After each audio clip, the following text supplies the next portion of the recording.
Are we streaming?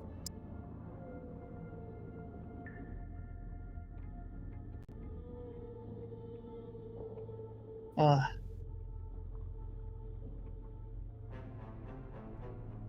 I miss Harriet.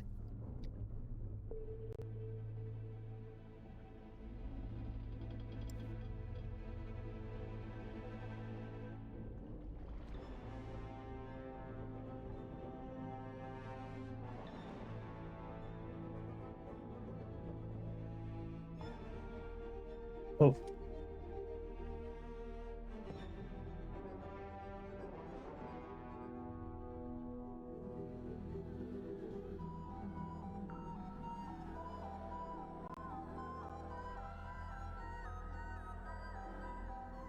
there's game.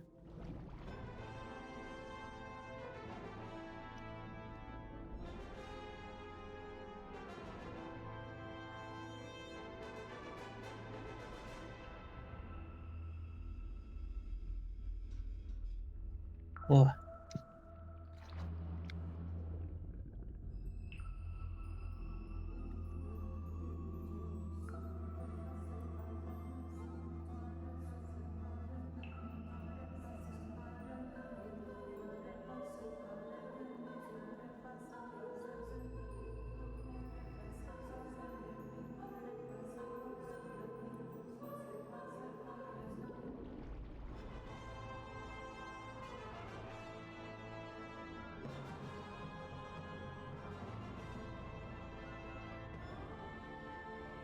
videos, game.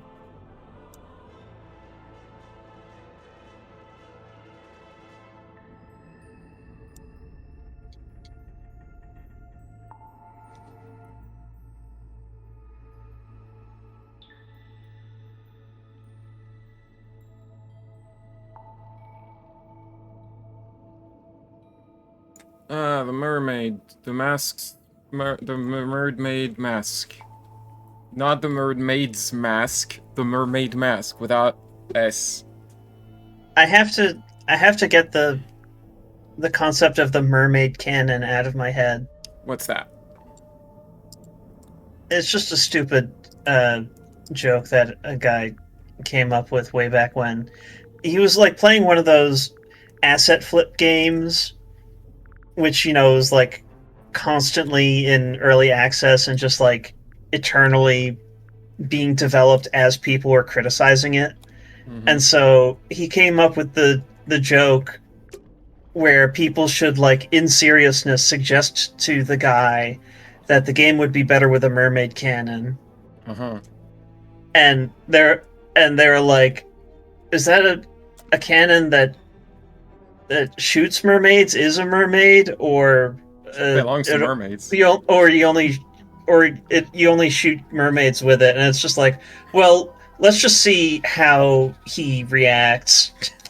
Well, Let's just say, man, this game would be great, but no mermaid cannon. And like, then you might, like, there's clearly water. I think we're gonna be on the ocean. There might be a cannon. I don't know. I love how you say like, look, there's the ocean, there might be a cannon, and Well, it's like, you, yes, ocean means cannon. well, ocean means ships, and ships means cannon. Sometimes. Dude, Especially if pirates are involved. And fine. pirates, Sometimes trains mean cannons. well, less often. That's less of a thing. I know that exists, but you don't associate cannons with trains as much as you do with Maybe mermaids. you don't. Well, let's start the game before, we go on a tangent or something. Eavesdrop what the stars are saying. Earthly tether, slowly fraying. I'm sorry, can you speak up? Helpless from the worst of jealous hunger, selfish thirst. Take a moment, kneel and meet the flowers growing at your feet.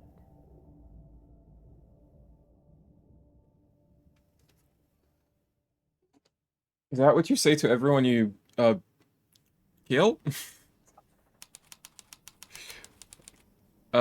Stone top in.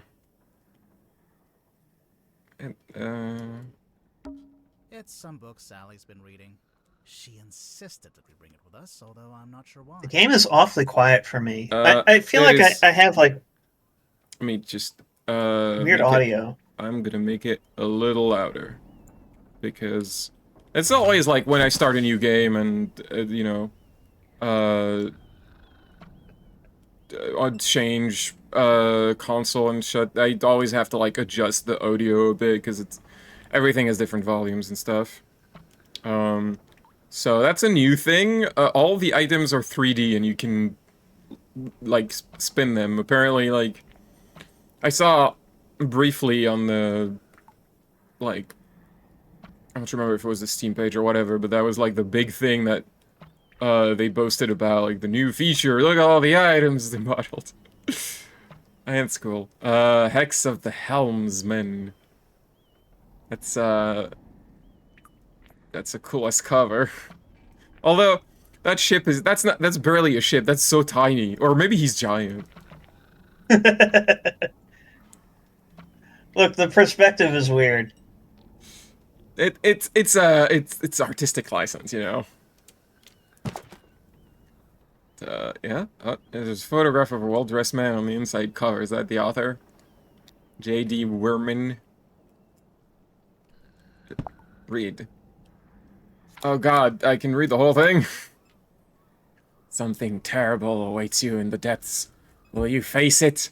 He sees it in his dreams. He sees it when he closes his eyes. He cannot escape it.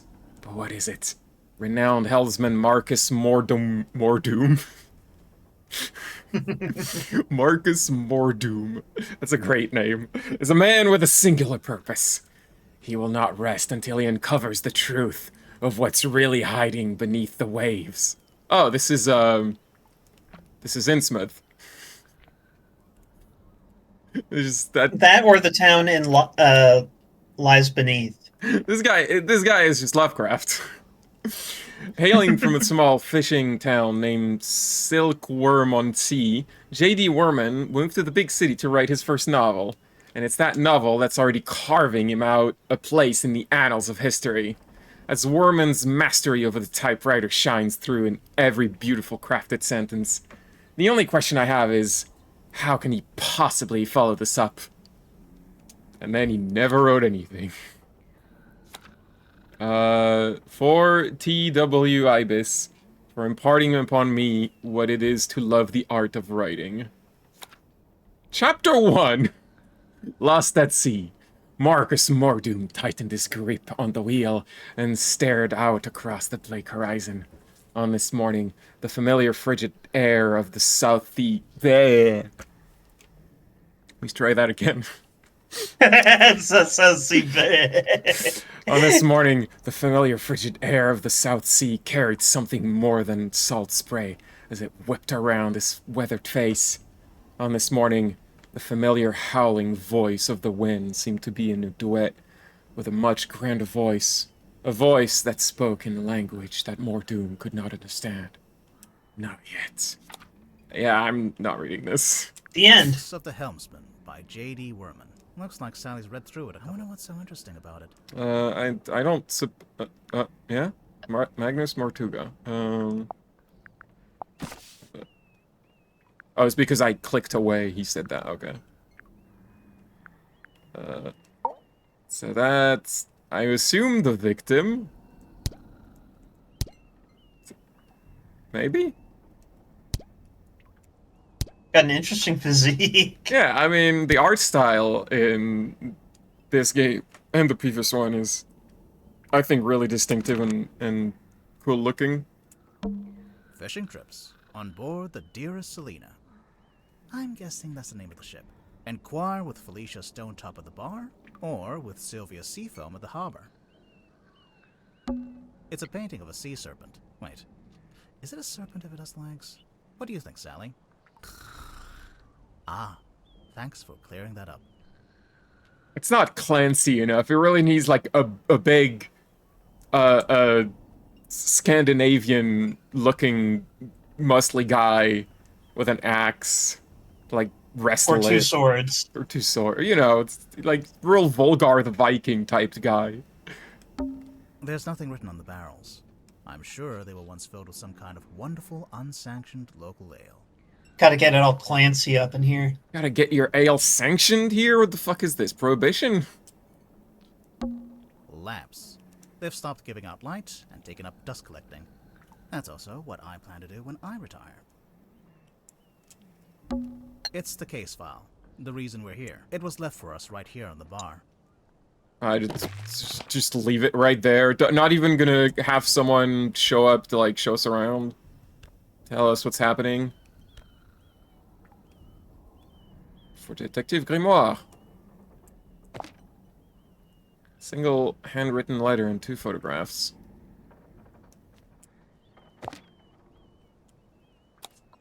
Murder victim, Capnus Magnus Mortuga, 39. Location, Illusion Theater, Mortuga Submarine. Mortuga had locked himself in the room. It was later forced open and the body was discovered. Oh boy! A lock-through mystery! I love those. Mortuga was Also, it's a murder mystery, the only kind there are. Yes?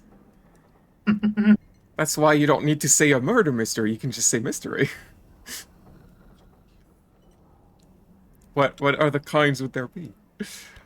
Mortuga was found alone, laying on his back, with a single cut across his throat. No bladed weapon of any kind was found in the room. The Illusion Theater is mostly empty, save for an ancient stone cauldron with a thick metal lid. The purpose of this cauldron is unknown. However, I am informed that it has never been unlocked before. It is unlocked now. It is now open. Pauline, I was going to say, there are divine mysteries, but then I was thinking to myself, wait, what if I was just misunderstanding what divine mysteries are? What if all the mysteries are also murder mysteries? I mean, Jesus It's did just- die. Yeah, it's just like, who murdered Jesus? Who, murdered... Who, flooded the world and murdered a lot of people? It's, you know, I'm gonna... So, hold up. So, murder victim, Captain Magnus Mortuga. Captain Seafoam. They have 2 different captains. Gotta find Captain Seafoam, probably. Captain Seafoam. As far as I know, that's who hired us. And who left the case file here in the inn. He didn't want to... Where are they now? Where's anyone? Yeah. Sally, what do you think? What's... Great contribution. I love that we just didn't wake her up and we keep asking her. It's what remains of the Stone Top Inn. No, because Grimoire needs to feel smart. So Sally needs to be asleep. We all know that Sally is the brains of the operation. Although I don't have any point of reference. Maybe it looked like this when it was still open. A wooden carving of a fish skeleton. If the windows weren't boarded up, you'd be able to see it from outside. Someone's done a pretty half-hearted job of boarding up the windows. Maybe they left in a hurry. You know, this place looks like it's underwater. You know, just in case anyone missed I'm overt nautical theming. guessing it's not. It's just like late at... Yeah, I don't think so, but... It's just like late at night or something. Yeah, for some reason the lighting makes it look like this is an interior location in Rapture or something. Well, that's the theme of the place.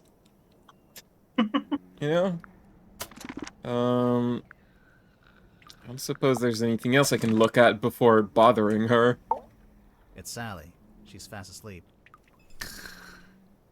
To be fair, it is 4 in the morning. I agreed to stay awake and see if anyone shows up.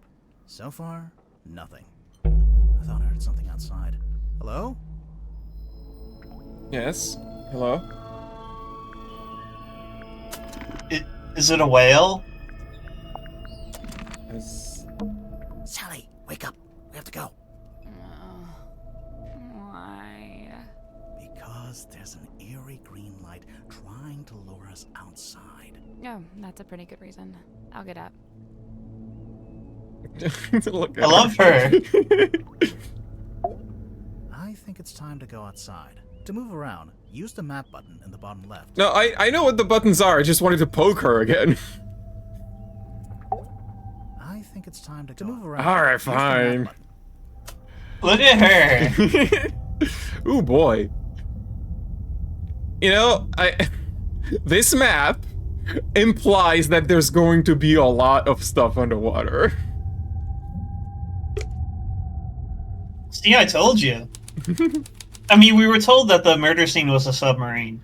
Also, earlier, I didn't really comment on it when I did that, but I disabled map suggestions, clue suggestions, suspicion suggestions. You know, maybe we'll turn them on if we have issues, but I think I want to try to do this without any hints. Are you awake? I thought I was, but maybe not. Maybe this is my dream. It's not a dream. That's exactly what Dream Grimoire would say. Another abandoned building. Mr. Grip's Emporium. What do you think they sell? Currently, nothing. Because it's closed. It's a billboard for a theater. Baroness Fortuna presents Fortuna Hall. Performing tonight, Waylon Wolf. Oh, tonight? Yeah, we didn't come all this way to go to the theater. Also, the sign is several years old. It's the stone top emblem, I guess. Looks like a snowman. It's not... Why would it be a snowman? Alright then, what is it? I think it's 3 stones stacked on top of each other. Oh, that actually does make more sense. Like a cairn? The Stone Top Inn. The best inn in Silkworm-on-Sea. It's the only inn. And therefore the best. Yeah, I mean, it's a world record. Best inn in this place that I completely absorbed the name of. A large stone statue on top of a fountain. It looks like a fisherman wrestling with some kind of dragon. Now that's kind of Clancy. It says right here, the silkworm serpent. It can't be. If only the fishermen were shirtless. I mean, we don't know. We can't tell. Well, they have to. They point out that he was shirtless. If it was Clancy, you'd be able to tell he was shirtless. You don't know that. Silkworm-on-Sea. It's a ghost town. Ghost. A ghost town? I just meant, Sure. since, it's abandoned. But yeah, there might be ghosts. It's so nice to hear these two voices. It's just, I mean, I have a fondness for Edwin Tiong because I've heard him in so many Flash games when I was younger. And Emberly Connors, I don't think was in nearly as much stuff, but she's great as Sally. There's an old lighthouse up on the rock. Can we go up to the top? Do you have permission from the lighthouse keeper? No. Then no. You don't even know if there is a lighthouse keeper. This is an abandoned town. For all you know, the door is unlocked and there's no one there. Don't check under the lighthouse, though. No one lives there. It's a signpost. Lists a bunch of places in the town. Drummond Shipyard. Seafoam Harbor. Grip's Emporium, Stone Top Inn, the Silkworm Spectator. Fortuna Hall Theater. Silkworm-on-Sea Town Hall. None of those places are open, so we don't have to worry about them. Good, because I've forgotten them all already. Too many names. Can't absorb that many. I think it's almost dawn. Silkworm-on-Sea. But yeah, there might be ghosts. Alright, maybe I should go towards the lights. Something in the water. What is it? I don't know, but whatever it is the source of the green light. Like, developer, if you're gonna have your voice actors record so much incidental dialogue, I'm gonna try to hear all of it. I gotta. Is that? A submarine. I think I can see someone standing on the deck. Maybe we should go take a look.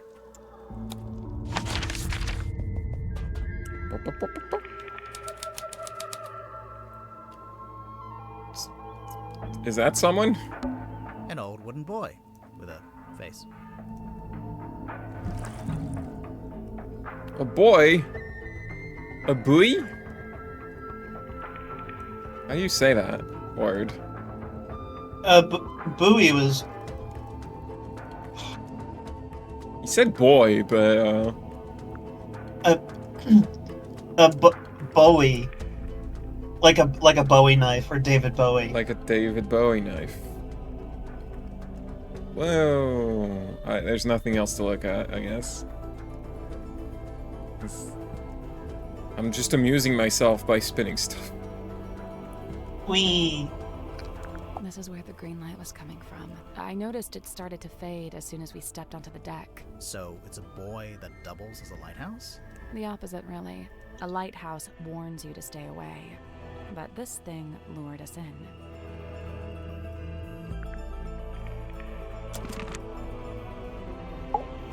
There's nobody here.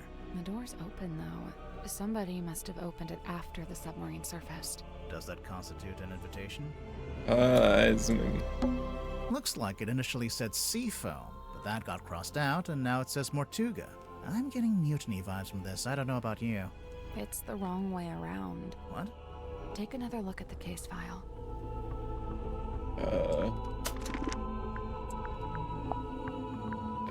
Case file.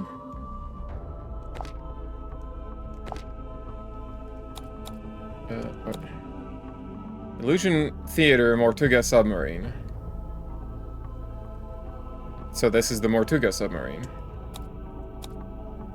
Captain Seafoam. Captain of the... So Seafoam is the...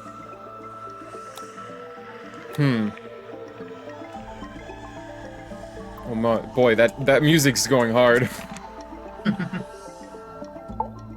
There's nobody here. The door's open. Does Somebody... that constitute an invitation? There's a chain connecting the buoy to the door. So when the foredeck is underwater, the buoy floats up above it? That explains how we saw the green light before the submarine actually surfaced. You know, Grimoire heard her say buoy the correct way, and he remains wrong. An old rowing boat. That's good characterization. Or what? Or it only has one oar. Oh! It's dawn. Looks like the sun is trying to come out. I needn't have bothered. We're not going to be around to see it. Oh no! How come? Because we're going inside the submarine. Oh yeah. Well, maybe the submarine has, windows. So, this is the Mortuga submarine. According to the case file, yeah. And Mortuga is... He was the captain. Now he's the murder victim. Okay, so where's the new captain? Good question.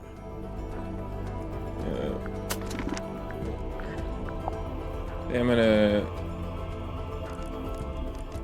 just... lower everything that's not the voices a little bit. So I can hear them better. That's generally how I keep the settings myself. I keep the music like in the background. It's the bit that... Then sticks ambiance to on like top set of the mood. submarine. Sound effects because they're like more pertinent, and then voice is the highest because I want to actually hear what people are saying. Submarine Mhm. works? Apparently so. It's the bit that... It's Hey. apparently so. Alright, I guess there's nothing else. There's a flag. I can see the other end of the submarine. There's another deck back there. That one looks like it's made of wood, though. Presumably that's the aft deck, also known as the poop deck. Yeah, let's go with aft. Nautical words, am I right? Here. The door's Alright, let's go somebody- inside. Constitute and ready, Sally? What did you say? Huh? I didn't understand what you said. I didn't say anything. Oh, weird. Are you okay?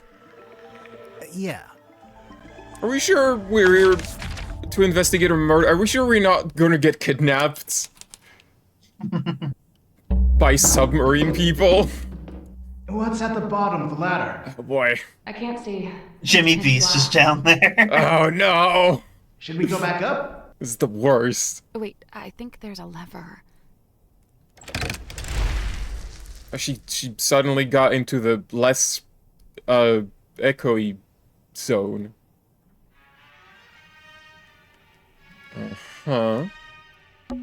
It's like an old-fashioned drawing room. I don't see any drawings. It's short for withdrawing. As in, you withdraw there after dinner. I actually never knew that. It's a living room. This Well, is where's the lever you sitting pull. room? I think that's the same thing. No, Yeah, the sitting leave it room's alone. different from the drawing room. Well, but there's seats here. I don't That's want not to the go point. back again. Alright. I'll clear the couch. What? If we end up having to stay the night. Sally, we are not staying overnight on the murder submarine. But I brought my toothbrush. Come on, Grimoire. Everyone would want to stay overnight on the murder submarine. That's fun. Murder submarine. Whoa. What is that? Her painting. Large painting of some unknown being. It's set in an ornate wooden frame. The brass plate displays a single word. Her. Unusually, it has been said directly onto the painting. That's true. Usually you don't put the brass plate directly on the canvas. Oh, There's a thing there.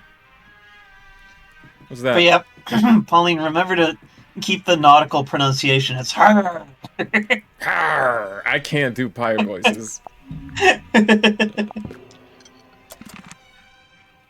Can't really make the characters acknowledge the thing on the back. Also, how the fuck There's did an we old-fashioned see that on the spooky back? music The involved. painting is Plain huge. spooky music. Yes. What do you mean? We just looked behind, Harriet. I spinned it.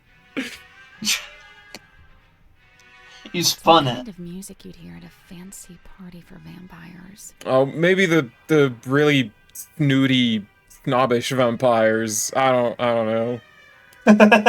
What kind of vampire music do you listen to? Not that. It's like the soundtrack of a horror movie that's in black and white and silent. I don't know. I hear it. But the vampires are all wearing masks, and there's one guy who's secretly not a vampire, and Sally. Sally just like diving back into her fantasies. I guess. Why this did is what you my interrupt superpower her, is. Grimoire? Let her finish.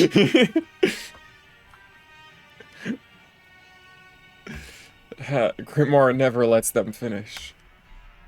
I don't know what I'm going with this. I wonder what they burn to make it pink. You know, pink powder, pink gunpowder. The candles are actually lit. Some of them, anyway. I'm guessing this place hasn't booked its quarterly fire safety inspection. Yeah, that doesn't seem great with the carpet and stuff. Have you ever had a fireplace with a Have you ever had a fireplace fire and you like put Northern Lights pine cones into them? I mean, my family's house had a fireplace when we were in France. I don't know what you're talking about with the pine cones. There are these pine cones that were like laced with something, some combustible material that burned green. Uh-huh. No, that's not a thing we So- ever did. So there are ways to like get different colors of flame. Mm. You just have to burn the right thing. They're just ocean landscapes. I think this door leads into the control room. I want to go into the control room. Well, you can't. That was a new It's locked. face. I mean, there were a bunch of new faces when Sally was sleeping. I love her. It's It's taped up on the other side of the door. Oh man, I can't read. How am I supposed to read that? You don't need to come in here. The crime scene is one floor down at the very back of the submarine. I don't know. That sounds suspicious. You invite me to investigate a murder, and then you tell me don't go in here, though. There's nothing for you. Oh, Pauline, here. I know how we can open this door. We just have to make like a really wide turn with the submarine in order to like get the latch to go the other way. Oh shit! But that's the control room. Fuck! They preempted me. It's not gonna work. Thanks for the directions, I guess. Do you get the sense that the captain is hiding from us? I mean, the fact that they didn't show up and are not, no one's welcoming us. Why would they do that? Like the previous house, it was kind of weird how we just got in and no one was welcoming us either, but people were just all busy, I guess.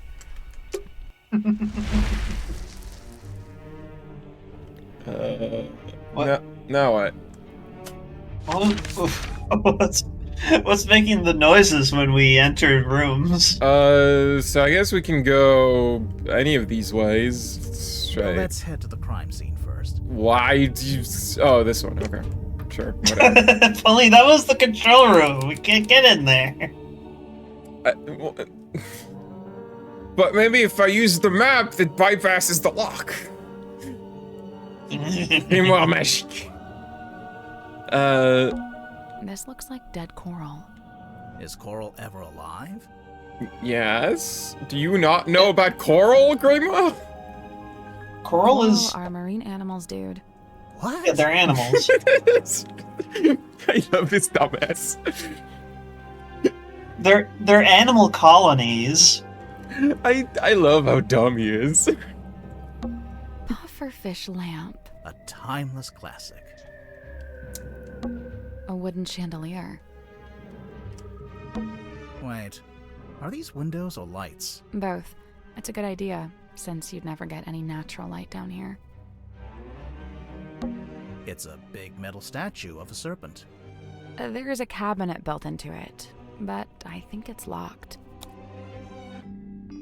Oh boy, puzzles. Oh god, what's happening? 9. 3. Okay, well this is a triangle. It had 3 sides. Get a square and the number 4 over there.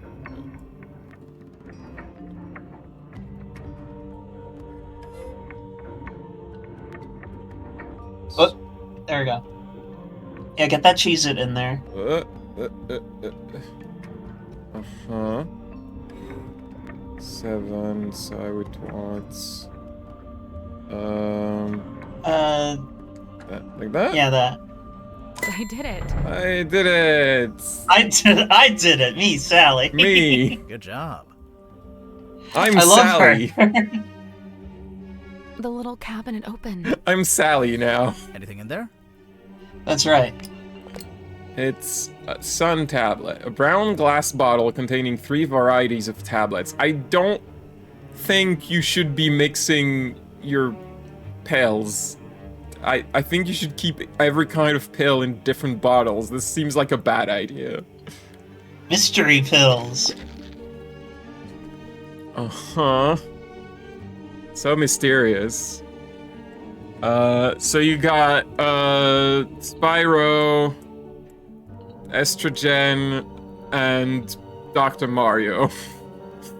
I don't know. Pauline, titty Skittles are blue. Come on. Boy, none of these are blue. Well, then you don't get none. Also, mine are green. They're greenish blue, okay? Well, they're closer to green than blue. You're closer to... Demonstrably not. Playing cards. Looks like someone got dealt a bad hand. Oh, really? I have no idea. I just thought that would sound cool. I guess this is the mess hall. It is kind of a mess, yeah. You're a dumbass. It's a big metal statue of a serpent. This thing is still wiggling. Like, we opened this. I thought we were investigating I this. opened the cabinet and found this. No, I know. We don't. That's okay. Yeah, but I want to see the wiggly woo. No, yeah. Why am I not Why am I not inspecting the wiggly one? Pots and pans for cooking. Pots and pans for cooking. Uh-huh. A picture of a fish. Delightful. For cooking. This looks like dead coral. Is coral ever? Coral? What? You're stupid. Is that so? What? I thought we were going to the murder scene. Is this not the murder scene? Am I? Oh, there's more places open. You know, it would have been helpful if they actually told us where the murder scene was. They did. They said it was one deck down. And it was aft. Oh, there we go. Someone's taped a drawing to the wall, although it's upside down for some reason. Maybe the whole room is upside down. I think it's supposed to be a poster.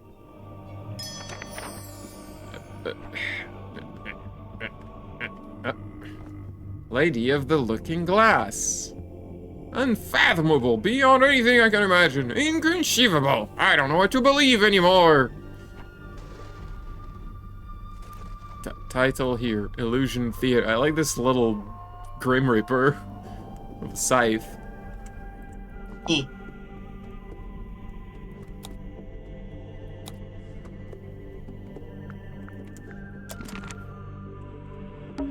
The stool's been knocked over. Doesn't it look familiar to you? Sally, it's a standard wooden stool. I know where it's from. It's from the mess hall. That's not it. No. That's not right. Stovetop Inn. It looks exactly like the bar stools in the Stone Top Inn. Yeah, I do that instantly.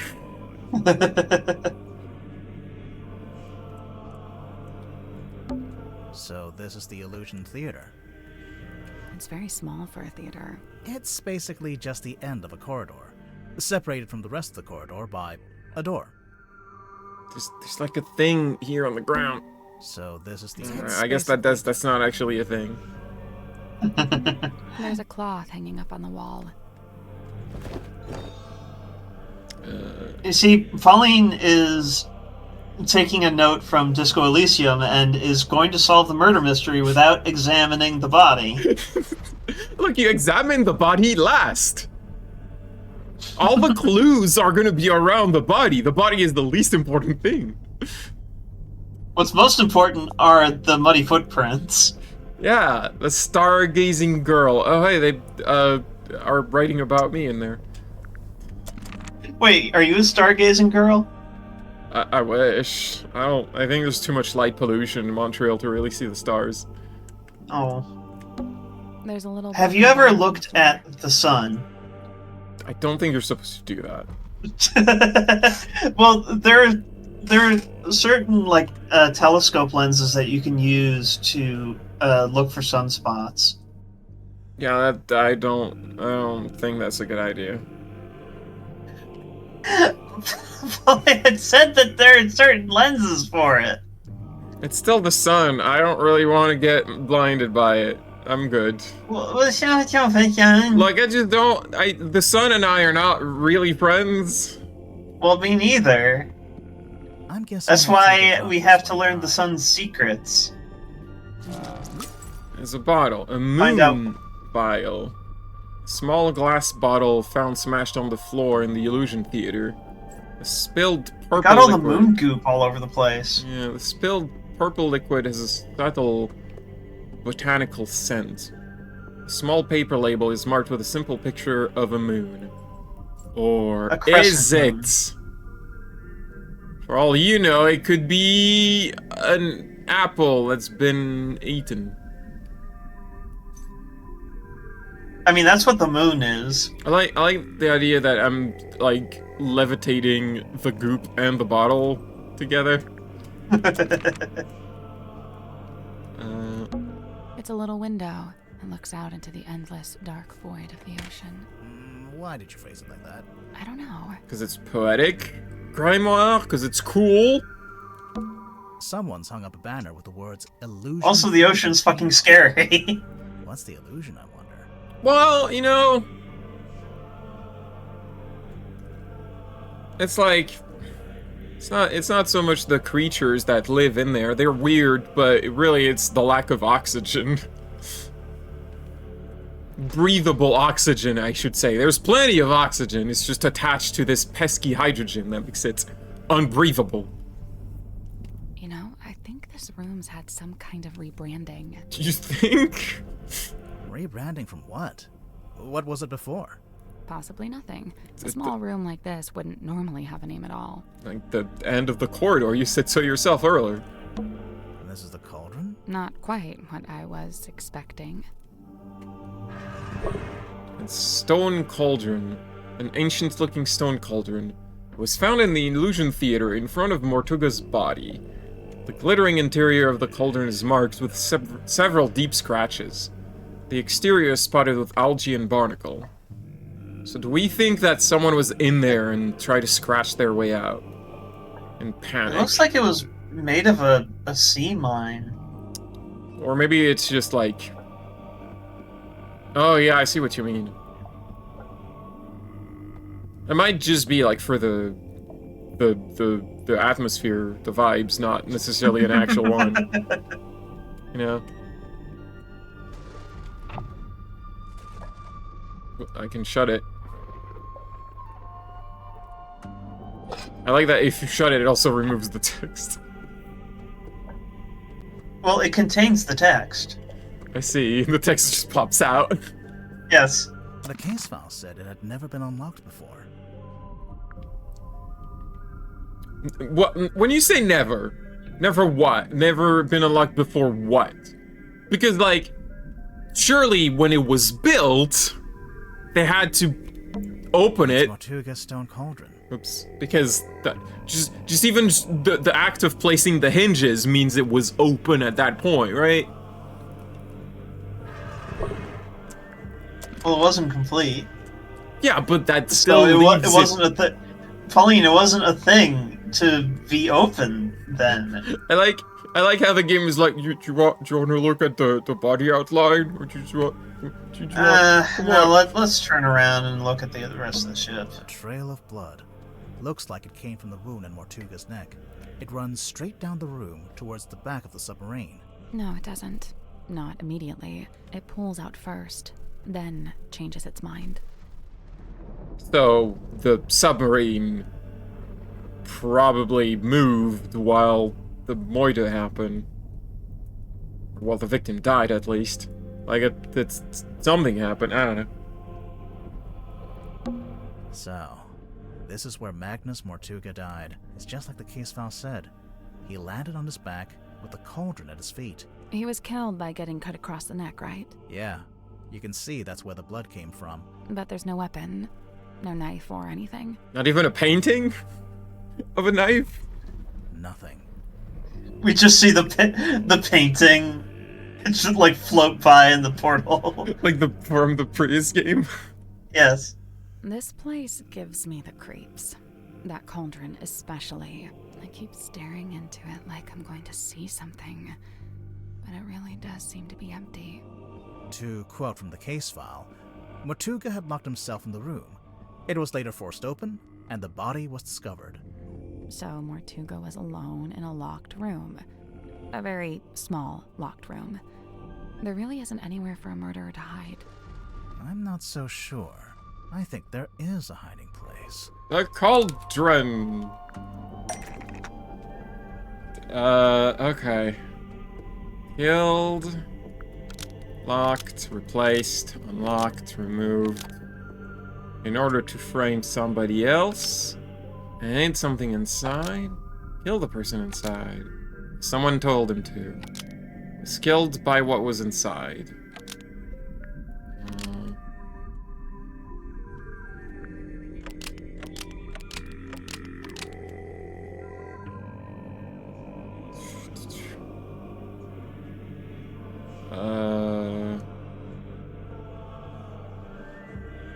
What happened to Magnus Mortiga? Well, I think Magnus Mortiga got killed.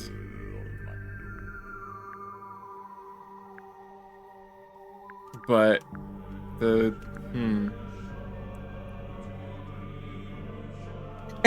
Something killed him and was killed. it was. I'm just like the way they phrase these is always like, what are we doing here? Mortiga submarine, Captain Seafoam. We don't know what Captain Seafoam looked like. Killed Magnus Mortiga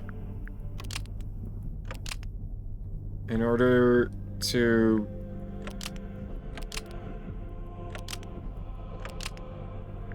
Captain Seafoam killed Magnus Mortuga in order to frame somebody else. That's not right. that sentence is grammatically correct to me. I think that should work. Captain Seafoam killed the Tortuga submarine.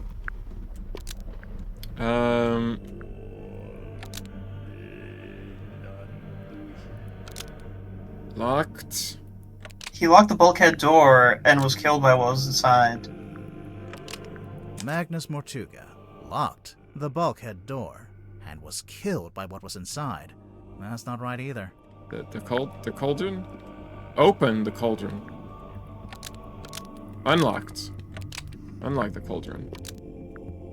Magnus Mortuga unlocked the cauldron and was killed by what was inside. I really don't think a person would fit in that cauldron. And didn't they say it had never been unlocked before? If that's true, there couldn't have been anyone in there. Well, I mean, it's not necessarily true. I don't think it was a person. There could have been, like, some kind of horrible, But you have to wonder like, why it was biblical unlocked hairy in the first demon place. creature in I'm there. guessing there was something pretty bad in there. Look, Mortuga died from a cut across his neck, not from some vague paranormal entity. Unless you're suggesting it was a vague paranormal entity with a knife? Did you get a good look at the inside Yes. of the cauldron? There was something I noticed. Yeah, the scratch marks. What? Scratches. The scratch marks. Those moves. Chapter 1. Curse in the Cauldron.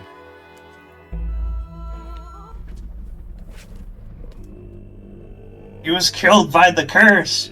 And there it is! And then we see the curse, and the curse is like, hey, I'm the curse. What? Well, case solved. Alright, where are we going?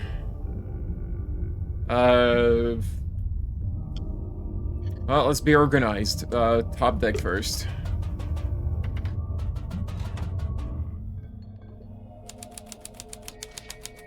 Dream chamber. That guy is staring at us. He sure is. I think we'd better talk to him before we touch any of his stuff. Oh, this game always wants me to click on the obvious thing before I click on everything else. Hello, sir? Two strangers, emissaries from the world above. Yeah, hi. I'm Detective Grimoire, and this is Sally. State your business, and speak only the truth. Well, we're here on the request of the captain. Impossible. The captain is dead. Unless you received a missive from beyond the veil. I should have foreseen this, but now that I'm faced with it, it seems inevitable. No, sorry, she meant the new captain. Captain Seafoam. Cynthia. She's asked us to investigate the murder of Magnus Mortuga. We have to talk to all the suspects. Speaking of, can I ask your name? Zacharias Zephyr, the Dream Doctor. A dream doctor? I don't think I've met one of those before. That is correct. You have not. I alone hold the title. Because you made it up? That is correct. You cure dreams? So, Dr. Zephyr, what does a dream doctor do exactly? He studies the parapsychological qualities of dreams. Parapsychological? That's like psychics and telepathy and stuff, isn't it? How does that relate to dreams? Dreams are transmissions comprised of spirit energy from another dimension. Oh, sure. I mean, that's common knowledge. What kind of other dimension? Is that what dreams are? Because I thought dreams were just my brain reminding me of everything that makes me anxious. What? Maybe I just get the wrong transmissions. Spirit energy originates in the spirit realm, of course. Like the afterlife? That is but Maybe you one just need a really heavy android girl to sit on top of And you. discoveries or breakthroughs. Nothing I can meaningfully explain to you in your current state. Hi. What about all this stuff in here? What does it all do? Specialist instruments, most of them too complex or too subtle for you to comprehend. I don't know. It mostly looks like a bunch of old junk. It is an unrivaled collection of rare artifacts. Alright, what's the rarest thing you've got? My rarest items are not for the viewing public. Okay, now I have to see what they are. The pull of the unknown. I realized I should have lied and showed you something of middling rarity to throw you off the scent. Lesson learned, huh? Well, you gotta show me now. How come there's a room like this in the submarine anyway? When I arrived, it was but a simple infirmary. After I set up my equipment, we renamed it the Dream Chamber. And how long have you been here? I was the first person to be invited on board. I joined Magnus here shortly before the submarine's maiden voyage. So, presumably, you know why Mortuga became a submarine captain? Why? Yeah, like, where was he going? What was he doing? He simply told me he'd acquired a submarine and would be living in it for an undisclosed amount of time. That's all he told you? Yet surely there was more to it. I don't doubt it. He was a man of secrets. Every bit. Pauline, I have a submarine. Get in. So when you Get in started there. off, it No. was just the two of you. Now it's, what, 8 people? We were 9 souls, now 8. Nine I'm not souls? counting either of you. Yeah, I figured. Why did Mortuga want 9 so many souls, people you on a say? submarine? Only a few of them were invited on board by Magnus like I was. The others Can they perfect parry? crossed paths with him merely by the winds of fortune. That 9 souls comment completely threw me off. I didn't listen to what he was saying.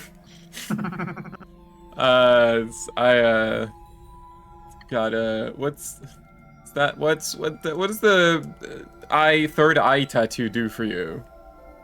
You actually see through that, or? Also, what's with the gold hand? The last dream before waking. A single phase. Non-lucid. Focus is soft but heavy. All is dark. The endless void. A low voice speaking a forbidden language. Emerging from the beshrouded black sea. A face. Larger than I had known a face could be. I wake. The room is bathed in green light. Green light? Like from the wooden boy? Not was a little this weenie but man. 1,000 times more potent. I leave my chambers, heading for the airlock, in Put-a, which I have some put-a, put-a. business. I meet Cynthia in the parlor as she emerges from the control room. I notice she is clutching the ship's compass. She also appears visibly upset. Like me, Cynthia's on her way to the lowest deck. She departs and I follow behind. I wait as Cynthia converses with Madame Tadpole at the base of the second ladder. Madame Tadpole ascends the ladder. She is moving with haste and purpose. She requests that I go immediately to the storeroom at the end of the corridor. Did you go? As soon as I'd concluded my business. Which was? Nothing of great import, merely something I needed to collect from the airlock. Uh-huh. So you went to the airlock, and then... Not sus you went at to the all. storeroom? I did, right after I stopped off at my chambers. You understand I first needed to return certain items to their designated storage locations, after which I truly did There's do a lot what of- people had requested. I did ultimately regret my dallying. A lot of As it transpired, she had detours wished to in your inform me of Magnus Mortuga's death. testimony. And there his body lay, in the shadow of his stone cauldron, his blood pooling beneath him. A potent unease was already germinating amongst the group. Doubts were beginning to be sown, and fingers were beginning to point. Magnus It's just was a at man of random great things. and great strength.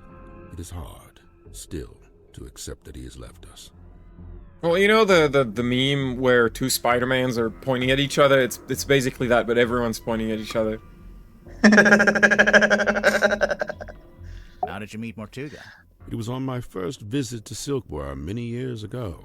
I was merely passing through, so I stayed at the inn where Magnus was working at the time. So Mortuga was just an innkeeper at this point. Not even. The innkeeper was a woman named Felicia Stonetop. Magnus merely worked under her charge. The two of them split their time between running the inn and running a small sailing ship. Sounds like quite a nice life. Humph. Tell me about yourself. So, Dr. Zephyr, I'm guessing you don't have an actual doctorate. Correct. I walk not the path of formal academic recognition, not for lack of trying, you understand. 8 separate institutions turned me away, asserting that my ideas were, quote, incompatible with our modern world. They forget, of course, that the modern world is a fleeting and ever-changing thing. Indeed, all of history's greatest scientists battled with such short-sighted stubbornness. So, you want to be one of history's greatest scientists and fundamentally change how we view the world? Is that so much to ask? Yeah. I mean, yeah, it might be. So then how did you end up studying dreams? It was the result of acquiring a particular specimen. It opened up new ways to study the subconscious mind. A specimen? Like what? An animal? Yeah, I'm picturing like a lizard floating in a jar of formaldehyde. Something like that. So, what are you working on now? Here in your dream chamber? I'm studying subconscious spirit transmissions, analyzing their meaning, their intention. Do you need to be in a submarine to do that? Of course not. However, positioning myself here affords me other opportunities. Like what? The possibility of studying the most important specimen of all. If her transmission could be analyzed, interpreted, it would be an unparalleled discovery. Her? She is all that stirs in the minds of men that they shall never know. A being known only as the Mermaid. A person? I've told you all I know. Then apparently you don't know much at all. Correct. So, is that who's on the painting? I believe this to be a depiction of a being known as the Mermaid. However, I've nothing to compare it with, as it's the only depiction I know of. It doesn't look much like a mermaid. It doesn't look much like anything, really. Except for the fact it's got a face. At least, I think has a face. Stories alluding to such a being were the reason I traveled to Silkworm in the first place. However, I was disappointed to discover that nobody in town seemed to know what I was talking about.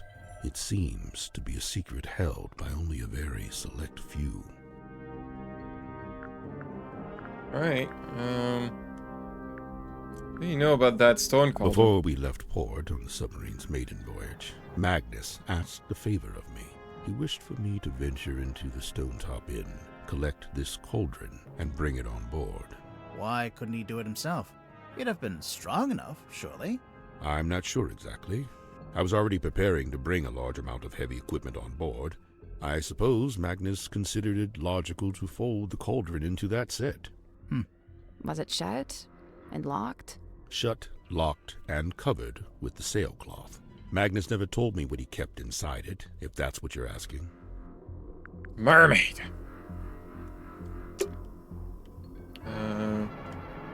So what's with the, table? Tired? I worry if I slept in that thing, I'd get transformed into a monster or something. I worry that sleeping at a 45-degree angle would be bad for my back. You are old. Is he? Also, Sally, I would love to see that. Fall asleep there. You just want to see Sally fall asleep everywhere now. A set of small glass. Well, I mean, if she turned into a monster girl, that would be pretty good. Oh, I guess that's the thing. The other, yeah. Poison? Might just be perfume. I'll meet you in the middle at poisoned perfume. Well, it can be both. Remember? Or maybe it's explosive perfume. No, remember how this perfume has a floral scent and this perfume has a musty scent.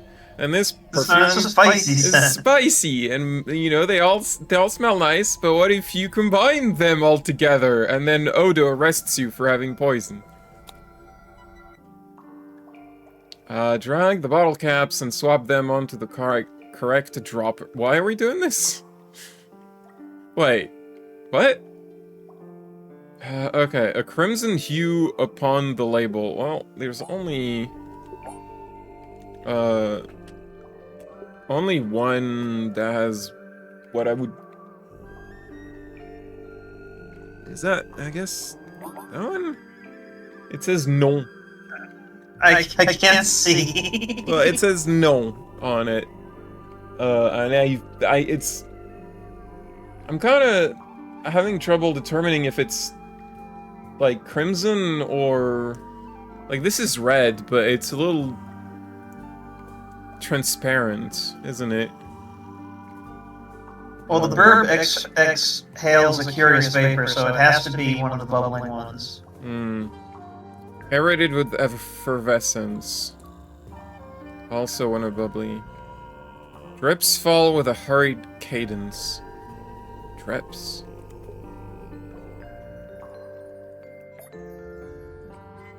So that would mean one where the dropper is shorter? Maybe? A gluttonous viscosity. A conspicuous X upon the label. So there are 3 X's. So this one could be in either of those 3. Just follow the hurried cadence. Hurried cadence. Wait, can you like take the droppers? No, I can only take the... Oh, I can't. Stoppers. Okay, no. Oh, okay. No, you can. Okay. Okay, so... Whoa. Can't take that one out. So if I... Oh. Should this happen? Yeah, because it exhales. Okay, so that doesn't want to come out. So gluttonous... So I'm gonna guess that's gluttonous viscosity. Wait, what about Ixie? What about what? Ixie.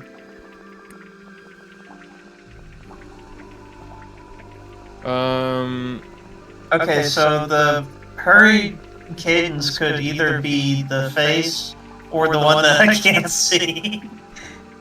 Wait, a crimson hue upon the label. Yeah. So that could be anything with red on it. Curious vapor. So actually, this one... Wait, can you put the X down so that we know that that's solved, and also so that I don't have to look? No, don't churn it. Curious vapor could be this one or this one. But, crimson hue upon the label could be that one or that one. They both have some red, or that one actually, but that one's solved. Because gluttonous viscosity, there are no other ones. Drips fall with a hurried cadence. Can be either of these 2.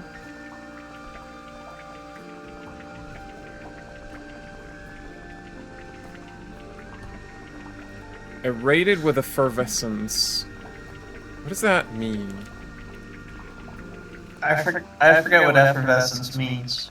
It's like...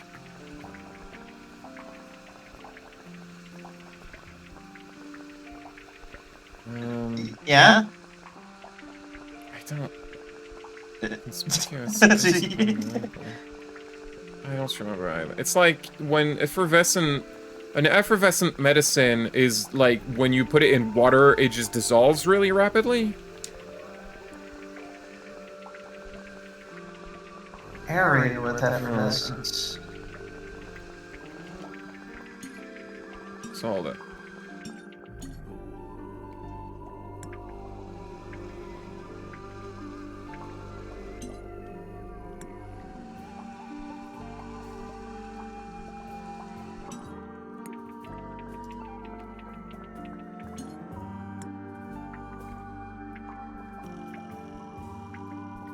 Like, with effervescence, I would think it's one of the ones that makes noise. Like the vapors, but... Zale Securus Vapor, irradiated with effervescence.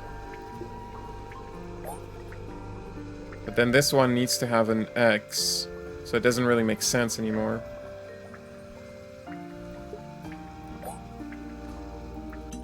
Oh, I'm... Crimson hue upon the label. This one's wrong, because this one's crimson hue upon the label, and that label doesn't have a crimson hue. So many of them I'm just like, I don't know. Gluttonous viscosity has to be this one. Like, this is the only one that's like this. So this one has to be correct. Crimson hue upon the label can be either of these three. The effervescence means that it's bubbling, but that doesn't mean that it's like giving off vapors. But it's irradiated. I guess it doesn't... yeah. So it could be this one? Yeah. Maybe? I don't know. Like, when I think of an effervescent medicine, I do think of that noise. It doesn't have to have a noise, Pauline. It's just bubbles. Okay. So... This one is either of the vapors. Conspicuous X upon... They also both have conspicuous X's on the label. So, like, these could be swapped and it would still make sense. I don't like that. Drips fall with a hurried cadence. These drips are pretty fast.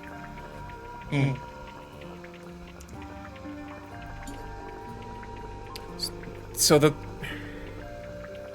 problem I have right now is that here, I think, in my opinion, they're all correct except for this one. And that's not possible. There can't be only one that's incorrect.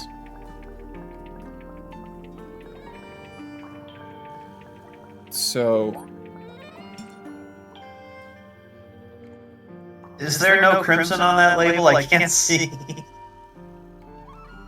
It's just like black letters. Okay, so... Yeah, you gotta move it. You gotta move it.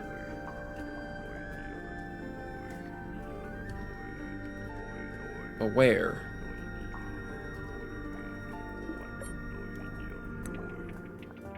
This one's hurried fall. Drips fall, hurried cadence.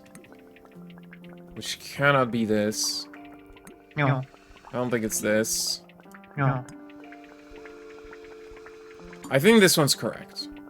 Because hurried cadence. I could have sworn that there was another one that had hurried cadence.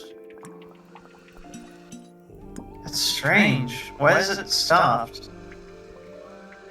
Huh. What? Wait. What's going on? They're not... None of them are doing the thing. Do I need to wait for them to fill? What is happening? Is this a bug? I think that we fucked it.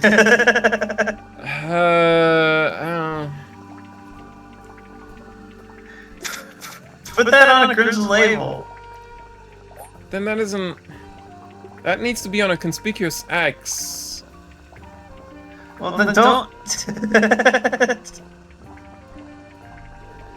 No, don't touch that one. That's one that we know is right. Gluttonous viscosity? Like, if I could move the gluttonous viscosity, I could start making sense of them. Wait, why would you move? I don't know. Pauline, 6 bottles, each with a dropper.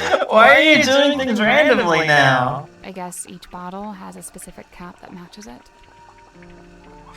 Pauline, please, put it back.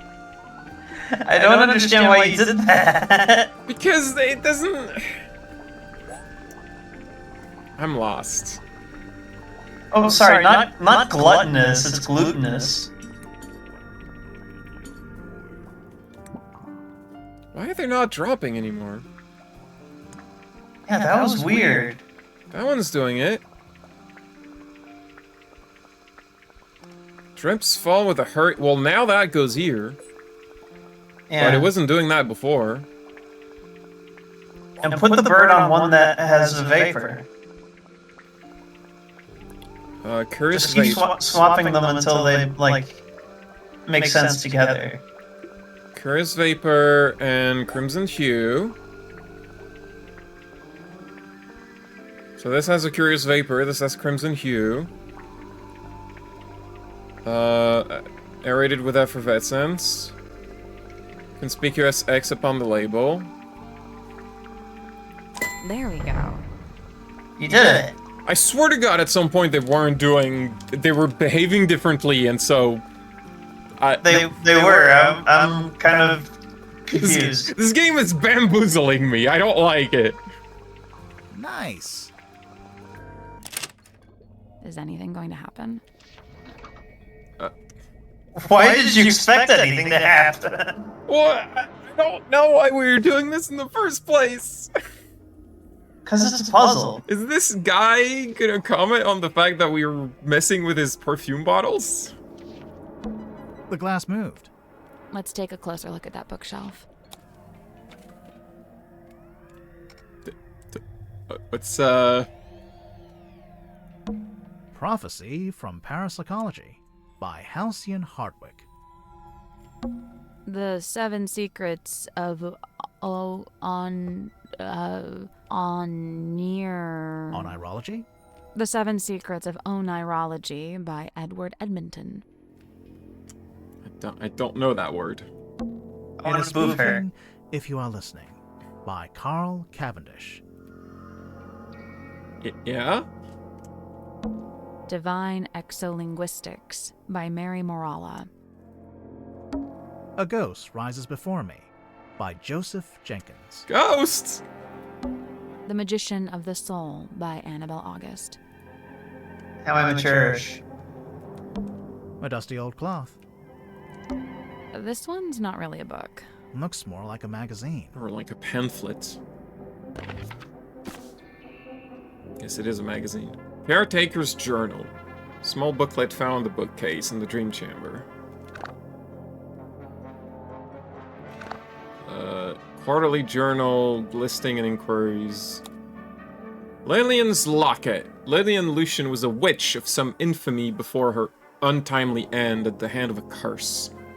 Some say the locket protects from curses.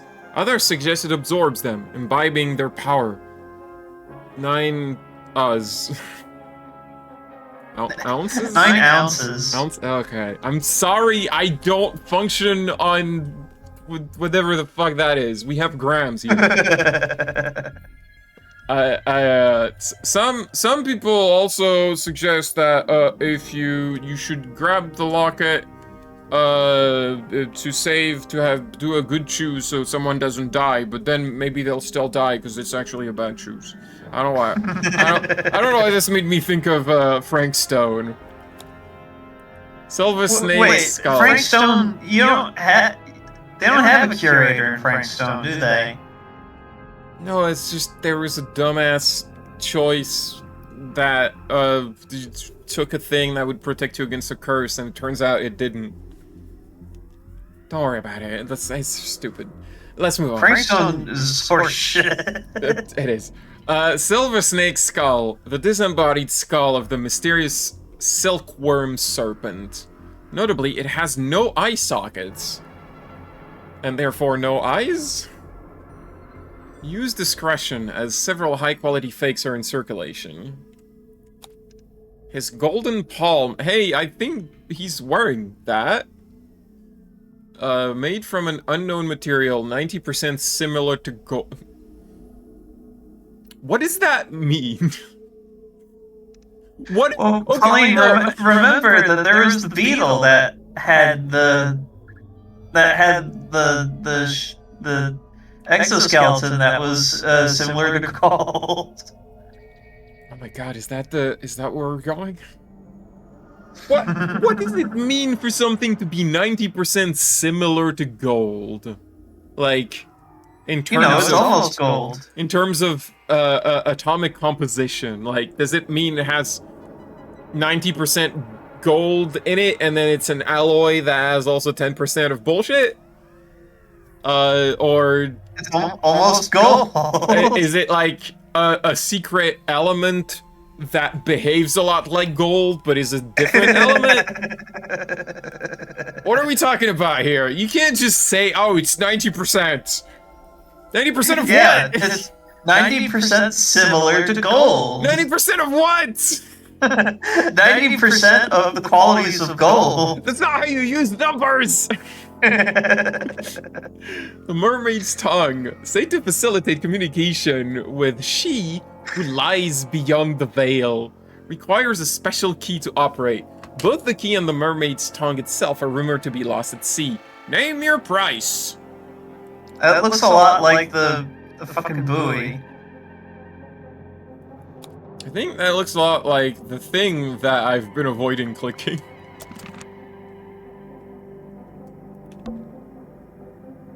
I think I can see a face in there. That's probably just pareidolia. Who? The human habit of seeing faces where there aren't. Yeah, you know, on cars and signs and stuff. Okay, no, I just saw it too. Well, grab it. I think I can That's see probably the human. Okay, no, I just what- saw it too. You got... Guys, come on, put your hand in there. Whoa. Alright, hey, tell me about this fucking face.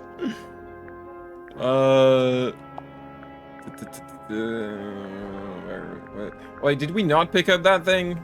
That we just... That, What, the caretaker's journal? Oh, caretaker's journal, okay. What is Yeah. this, anyway? It is what it says it is, a quarterly journal of listings and inquiries. I was just looking,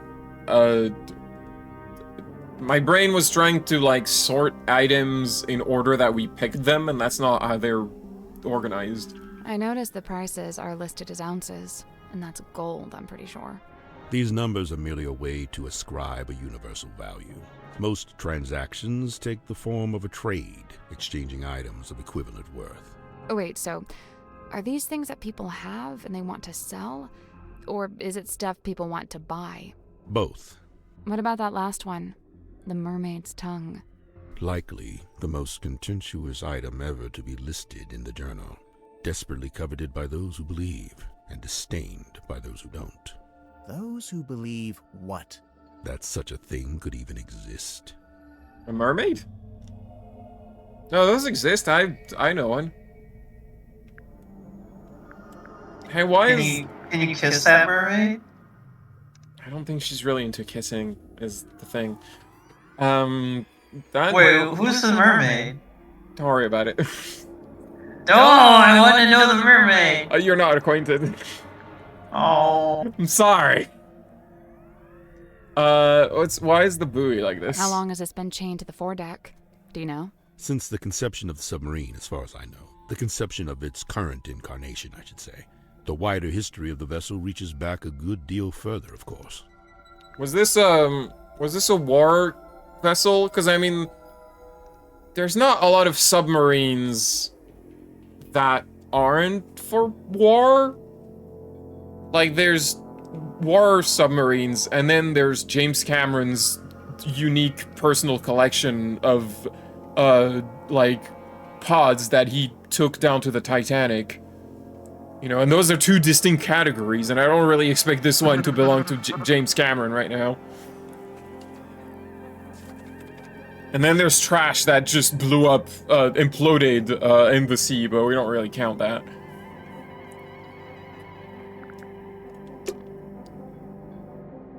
Well... It's a weird glass bottle. It is the Hex bottle.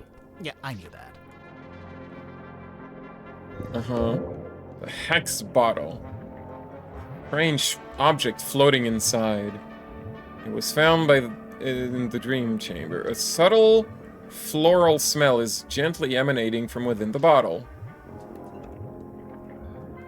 Shake? I click the button, shake. Yeah. Uh-huh. Why are there, like, cow udders in there? What am I looking at?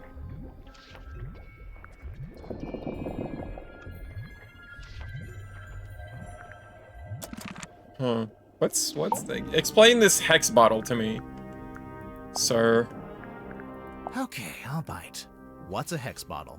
It is a glass container with a hex inside. A hex like a magic spell? I've been forthcoming thus far. Unusually so for a man of my nature. However, certain things I shall be keeping to myself, especially if it has no bearing on your investigation. What if we can prove... Why did you tell us about the hex bottle? Or the crime scene? Ah, well then you'd have forced my hand, wouldn't you? My golden hand. Yeah, they didn't really point out that he seemed to have that golden hand.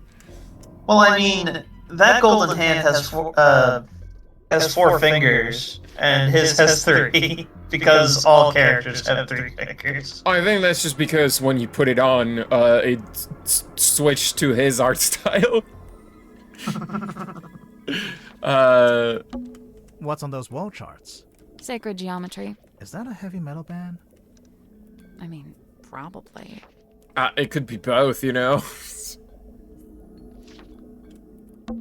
I wonder how it gets electricity. Yeah, I would recommend that you don't wonder about that. I hope this isn't a nuclear sub.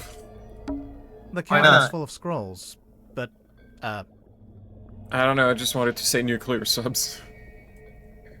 Can't think of an excuse not to read them. they're too fragile, maybe?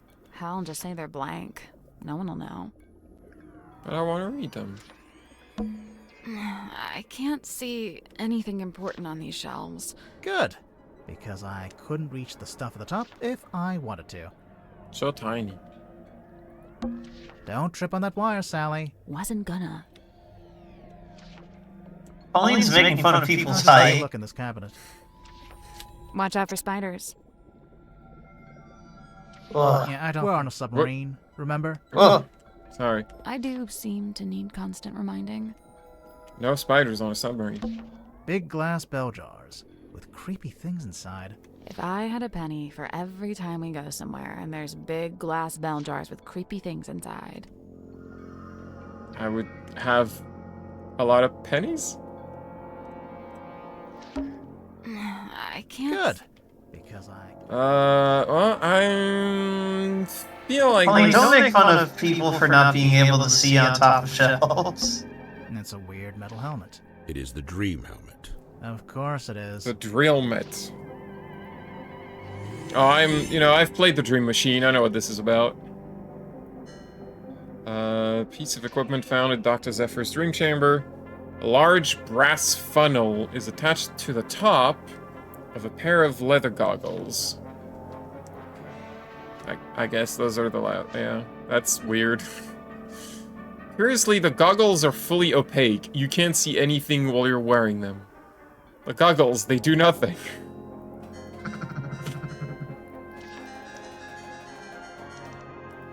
Why are you grabbing it like that? It makes a noise. Alright, tell me about this fucking funnel. What is How this? come the goggles are blacked out? It is a weighted sleeping mask. No, it's not. You liar. To induce REM sleep? Correct. What's REM sleep? That's the kind of sleep where you dream. Aha. So, what's the big funnel on top? It is an energy filter. So it filters the dreams as they come out of your head? The opposite. It filters the dreams on their way into your head? Correct. Oh yeah, dreams are transmissions from another dimension. I forgot. But what's the point of filtering them? What does it do? To study the transmission, it is first necessary to change the format of the energy signature. Oh, like when you change a WAV to an MP3. This is a syntax with which I am not familiar.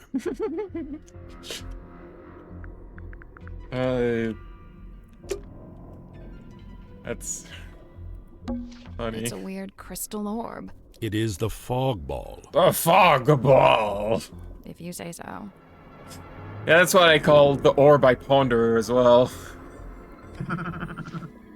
Strange glass ball found in the dream chamber. Something is swirling around inside of it. Don't really much. Another one of those thingies on it. Why is there? There's a battery underneath.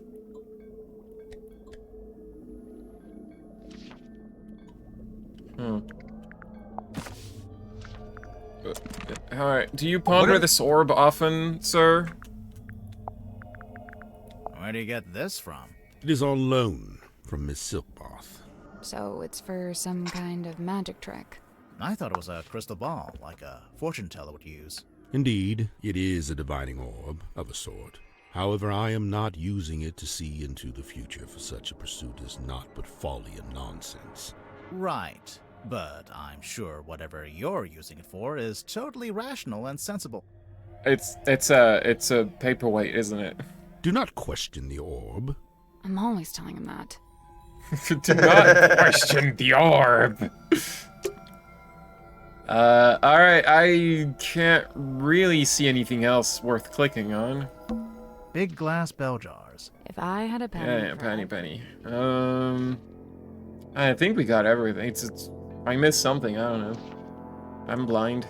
Let's move on to someone else.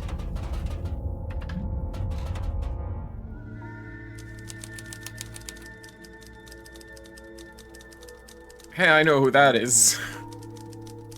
Oh, there's a guy here. I didn't see that guy. Hi, Mr. Lovecraft, or whatever.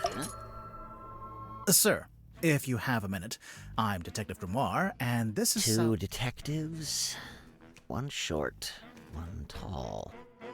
Tried and true. Hey, I'm really not that much shorter than Grit. But which of you is the funny one? I'd say it goes back and forth. You still haven't told us who you are. The name's Werman. J.D. Werman. He's an author. Author, journalist, let's see, what else? Famous, successful, some kind of genius, even. Oh, sure, that's why I got myself trapped in the murderous submarine. I know who you are, Mr. Worman. I've read your book. Oh, joy, your fans. Of all the places. I never said I liked the book. Maybe I hated it. There's no way you hated it. The arcs are too tight. Each chapter leads to the next, beginning, middle, end, and bang, not a line wasted. Damn, he's right.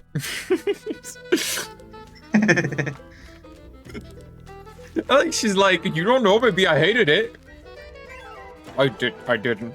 It was a good book. Damn it! I didn't want to like it just because I wanted to.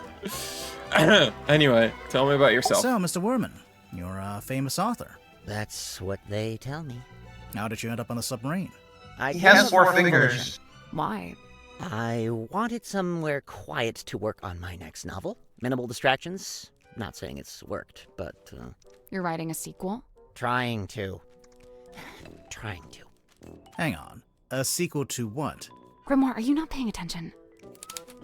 Grimoire, you just looked at the book earlier. Come on. It's right there. I wanna floof her pigtails. Sally, how did you know? Is that what they are? Because Mr. Worman's local to the area. It says so right here. Hailing Look at from a them- small look at fishing them. silkworm on sea, J.D. Worman moved to the big city to write his first novel. My publisher wrote that. It's quite true, but she made it sound so saccharine. So you're from the town, you moved away, and then you came back. Now, see, you've gone too far in the other direction. That's too utilitarian. I get going back to your hometown for peace and quiet, but then to end up on the submarine? How did you even find out about it? Did you already know Mortuga? Oh, I knew of him. He's a figure of some infamy, submarine included. In fact, it was good to finally put a face to the name after all those years. Huh? So, Do you you're have living on the Mortuga constant submarine? ragtime playing in your head on full blast? Writer, And that's why we can hear it. to be able to do this thing. No, that's my The whole place is roommate's. dripping with human narrative stories practically leaking out of the walls. It's also a lot noisier than I thought it'd be. I couldn't have guessed Mortuga would basically be running a bed and breakfast down here. It was already busy when you arrived? Before the arrival of Mariana Moon, Dirk and I were the last two to join the gang. It's kind of surprising there was still a bunk room free at that point. Well, I wouldn't look a gift horse in the mouth. What's it like sharing a room with Dirk? Oh, we get on like a house on fire, 2 peas in a pod, that's us. And what about everyone else? It's a fascinating little microcosm, utterly discordant and yet somehow harmonious. At least that's how it felt before the captain was murdered. Microcosm like the bad game, or like the the little episodic things in Juggernaut. Harriet, he's talking about the word that's in the dictionary. Pauline, which of these references is true? None of them. But Pauline, that's the only way I understand the world. Shaka when the walls fell. I was gonna make her. I was looking for. Harriet, when she opens the dictionary.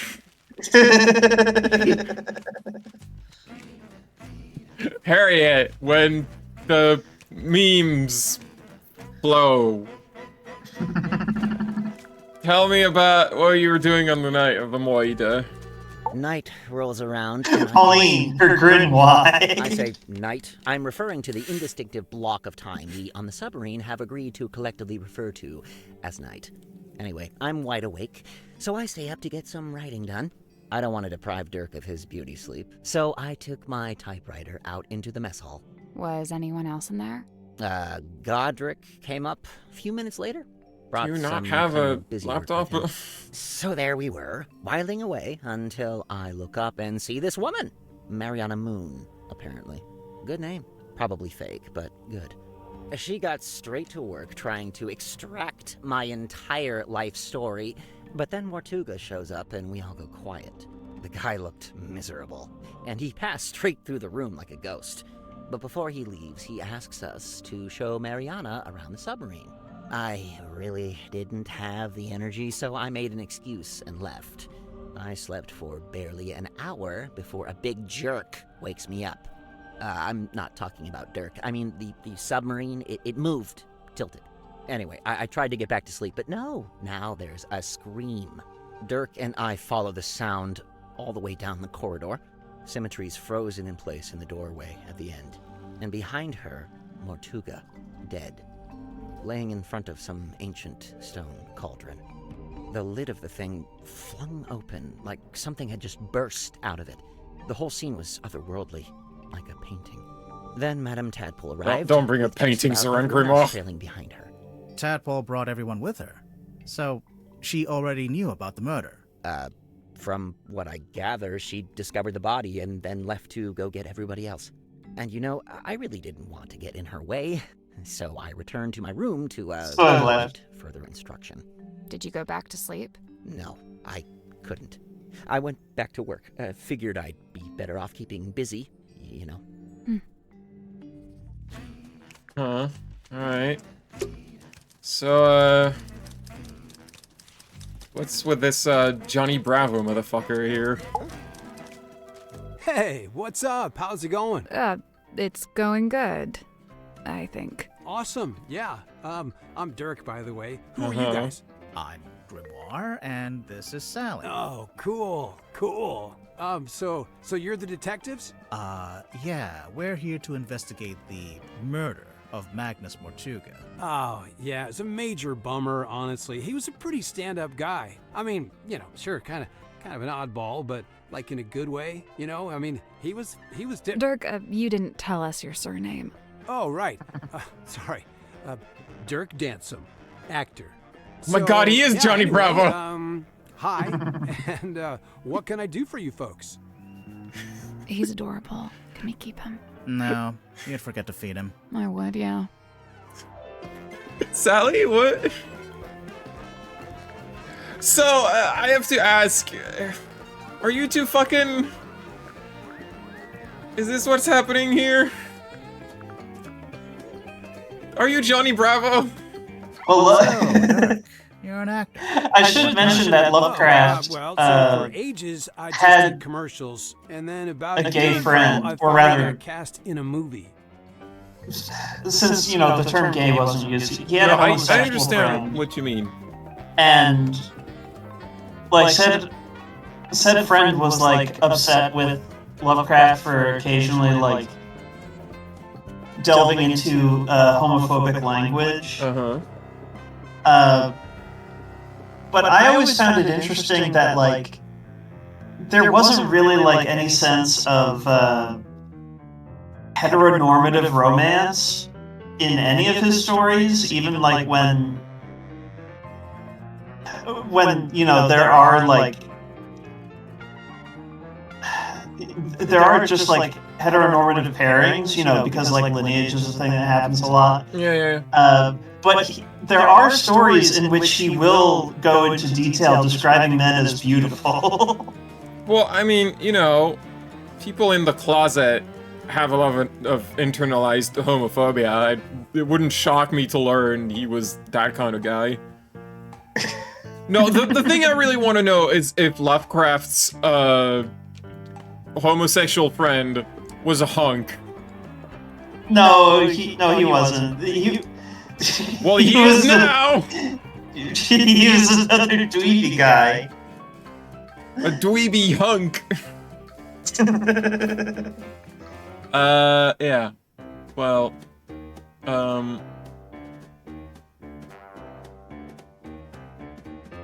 sorry, I'm blanking out on something. Nice. Anything I've seen?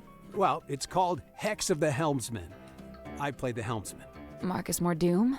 Oh, you've seen it? No, but I read the book. Oh man, the book is gnarly. I mean, I'm not usually one for reading, but I actually finished it. Yeah, the whole thing. Congrats. The author's a stand-up dude, too. J.D. Worman. You know him? Well, yeah, he's sitting right over there. You should go talk to him. Super friendly, loves meeting new people. I bet. Was your movie a success, Dirk? Yeah, man, it's making megabucks. Are you going to make a sequel? Well, they want to move on that ASAP, but, we're not ready to start filming yet. And what? You're taking your vacation on a submarine while you wait? No, I'm just tagging along here with Worman. Yeah, he wanted to take a trip out here, and I figure, the more the merrier. I think these two are fucking. What do you make of the Mortuga submarine? Man, this place is wild. It's like something out of a weird old book. Nobody back home is gonna believe any of it. How do you like living here? Honestly, mixed bag. So I love meeting all the weirdos that ended up down here. All kinds of people I'd normally never rub shoulders with, But man, is it dark. I mean, there's no sun, no day, no night. You barely even feel the time passing. Listen, if you're not careful, it'll get you. No, for real. You seem to be holding out. Ha, well, thanks. So far so good. How long has it been? Worman and I arrived a couple of weeks ago. We're the most recent arrivals. He's got 3 fingers. It's lucky they still had this room free. You ended up with pretty nice living quarters. I guess. I never really thought about it. Dirk, you're basically just a passenger, am I right? You don't have a job here on the submarine? Well, I set myself personal goals. Like what? Like, I was trying to find out everyone's birthday. I got Cynthia's, Grip's, Tadpole's. Oh man, that one took some doing. Yeah, she does not like to share personal info, let me tell you. Mortuga, though? Brick wall, dude. He would not give me the goods. Huh. So he's the submarine's birthday finder. I guess. So, this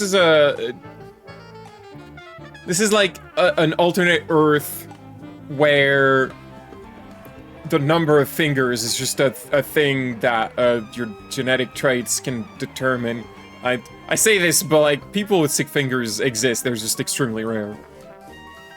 So what you're saying is that Lovecraft there is like the exception that proves the rule. We haven't met every character, Harriet. Don't draw conclusions just yet.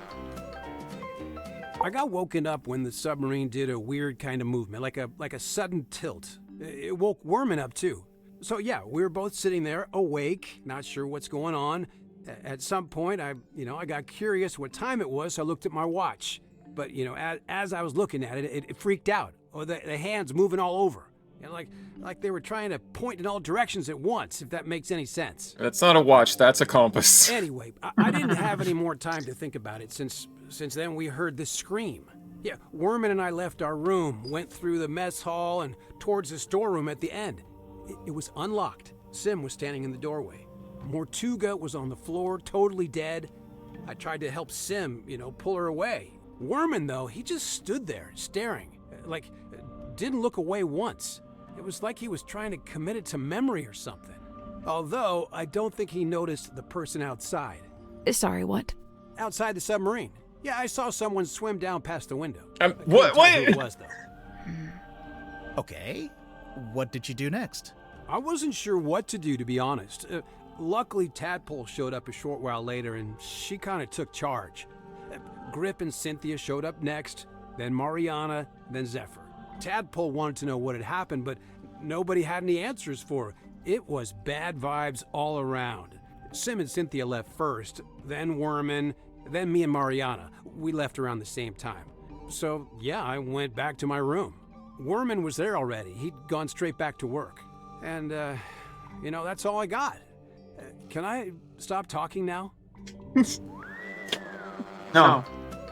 That's me in every social situation. Can I stop talking now? Wait, no, I love talking. What am I talking about? That's right. That really depends on what's happening.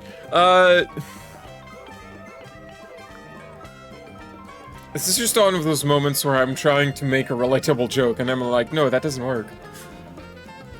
That's wrong. We made it up. Not this time. Not this time. Yeah, okay, so, I'm gonna come back to this room because there's clearly more, but the thing that he said here kind of tickled You my... can't go outside right now. Oh. Well, because we're underwater. So, okay. He saw someone outside. Or he saw something outside. For all we know, it was like something attached to a rope that was pulled up. And right now, the only room that's above this place is this one, but we can't go there, it's locked. But I feel like that's gonna come up. Well, it has to. I don't know, that's just... I'm putting a mental pin on that in my head. Like, that feels important. It's some kind of doll. Sally, no.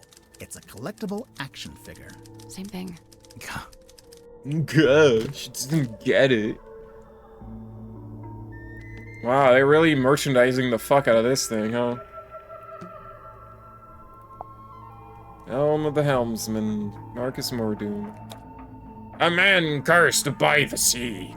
He sees in his nightmare. He sees it when he shuts his eye. He cannot... Wait, that's the same blurb as the book. Belicia Bone Top. That's a good name.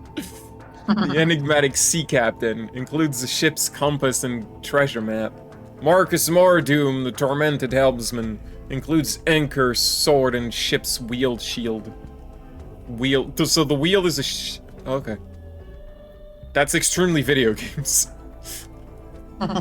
It's like that's a shield that I feel like Goofy in Kingdom Hearts can get that as a shield. Like, that has to happen at some point. In probably the second or third game when you go to Pirates of the Caribbean world or something. And he has the anchor keyblade. Yeah. A mysterious entity from beneath the waves includes Reaper Scythe. Maybe it's the Reaper that he saw behind the window. Series 2 coming too. Look out for Hex of the Helmsman 2, only in theaters. You know, guys, you should probably wait for the guy to finish the book before announcing a second movie. No, let's finish. Let's finish Full Metal Alchemist before the manga does. I knew you were gonna say something like that. No, we gotta make a second movie now, and you know it'll be shit. It'll feel like filler or whatever. But when the author actually writes the next novel, we can like make a movie out of that and be like, finally the real vision of the author in this movie, blah blah blah. It's a punching bag. I wonder which one of these guys uses it. Looks like it's been recently punched. What? It's a huge... Are we not gonna punch it? Made from nuts and bolts.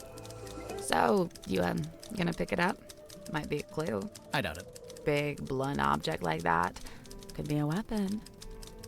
I'd say it looks pretty suspicious. Worth investigating. I disagree.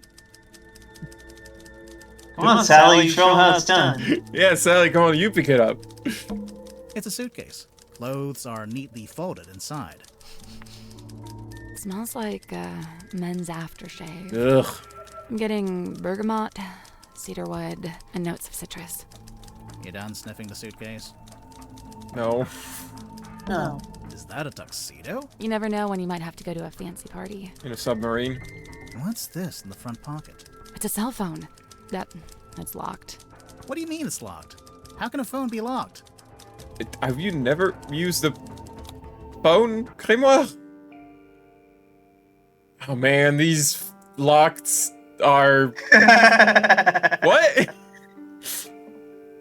Hold up. That's... Pauline, have you never seen a phone? Come on. The phone's locked. That's not how my phone unlocks. Okay, what the fuck are you doing here? This is like You're unlocking the phone. This is like a logic... What are we doing? Okay. Oh. Okay. No, I understand what we're doing now. Pauline understands everything. So...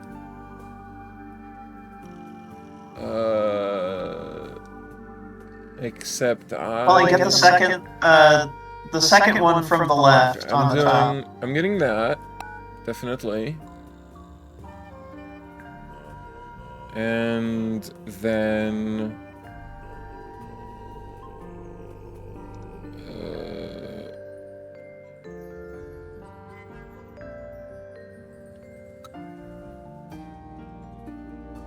This?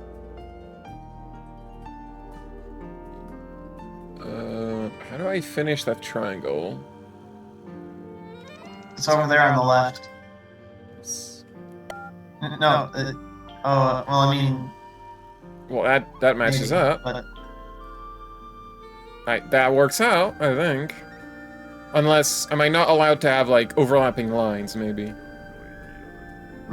No, that's not what I was worried about. I was thinking more about getting it to sync up with A. Well, I think A is gonna come at the end. We're gonna do the vertical ones first. So definitely... Now this one could, but there's already this.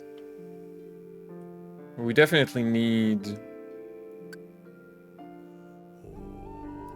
I definitely need this in the column somewhere. And then... this. And... this. And now we gotta make that little umbrella. Corporation. Umbrella. It's up to us. And then... and then what? This?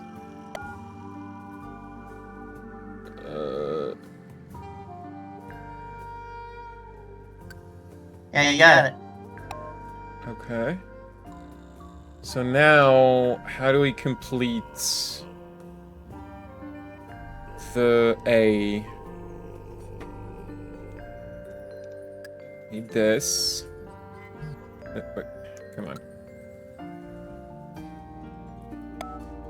Uh-huh.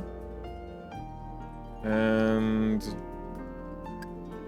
maybe... no. I need a line that goes... Yeah, switch them. Yeah, but if I switch them, then the other line doesn't correspond. But we can probably put that in. I think that works. That's the one. I did it! Hey, your phone's unlock screen is ridiculous, dude. Good. Pauline, I don't think you have actually unlocked your phone. I have one right here. Where do you think Onion Alarm comes from? It's unlocked. So From now, Onion. Onion makes the alarm. No.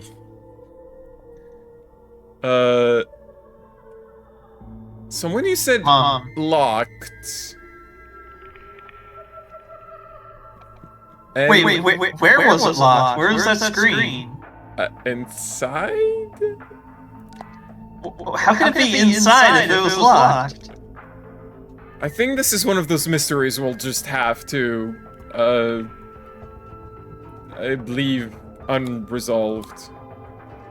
It turns on, but there's no charging, and the battery could do with there's no signal, and the battery could do with charging. Wow, I can't read. This is just this is just like a handheld console. No, it's one of those it's a BlackBerry. Have you never seen one of those? They're not really... I don't think you'd see anyone with them anymore, but like they used to be popular with like business type people. Pauline, I'm like a few months younger than you. I know what a PDA is.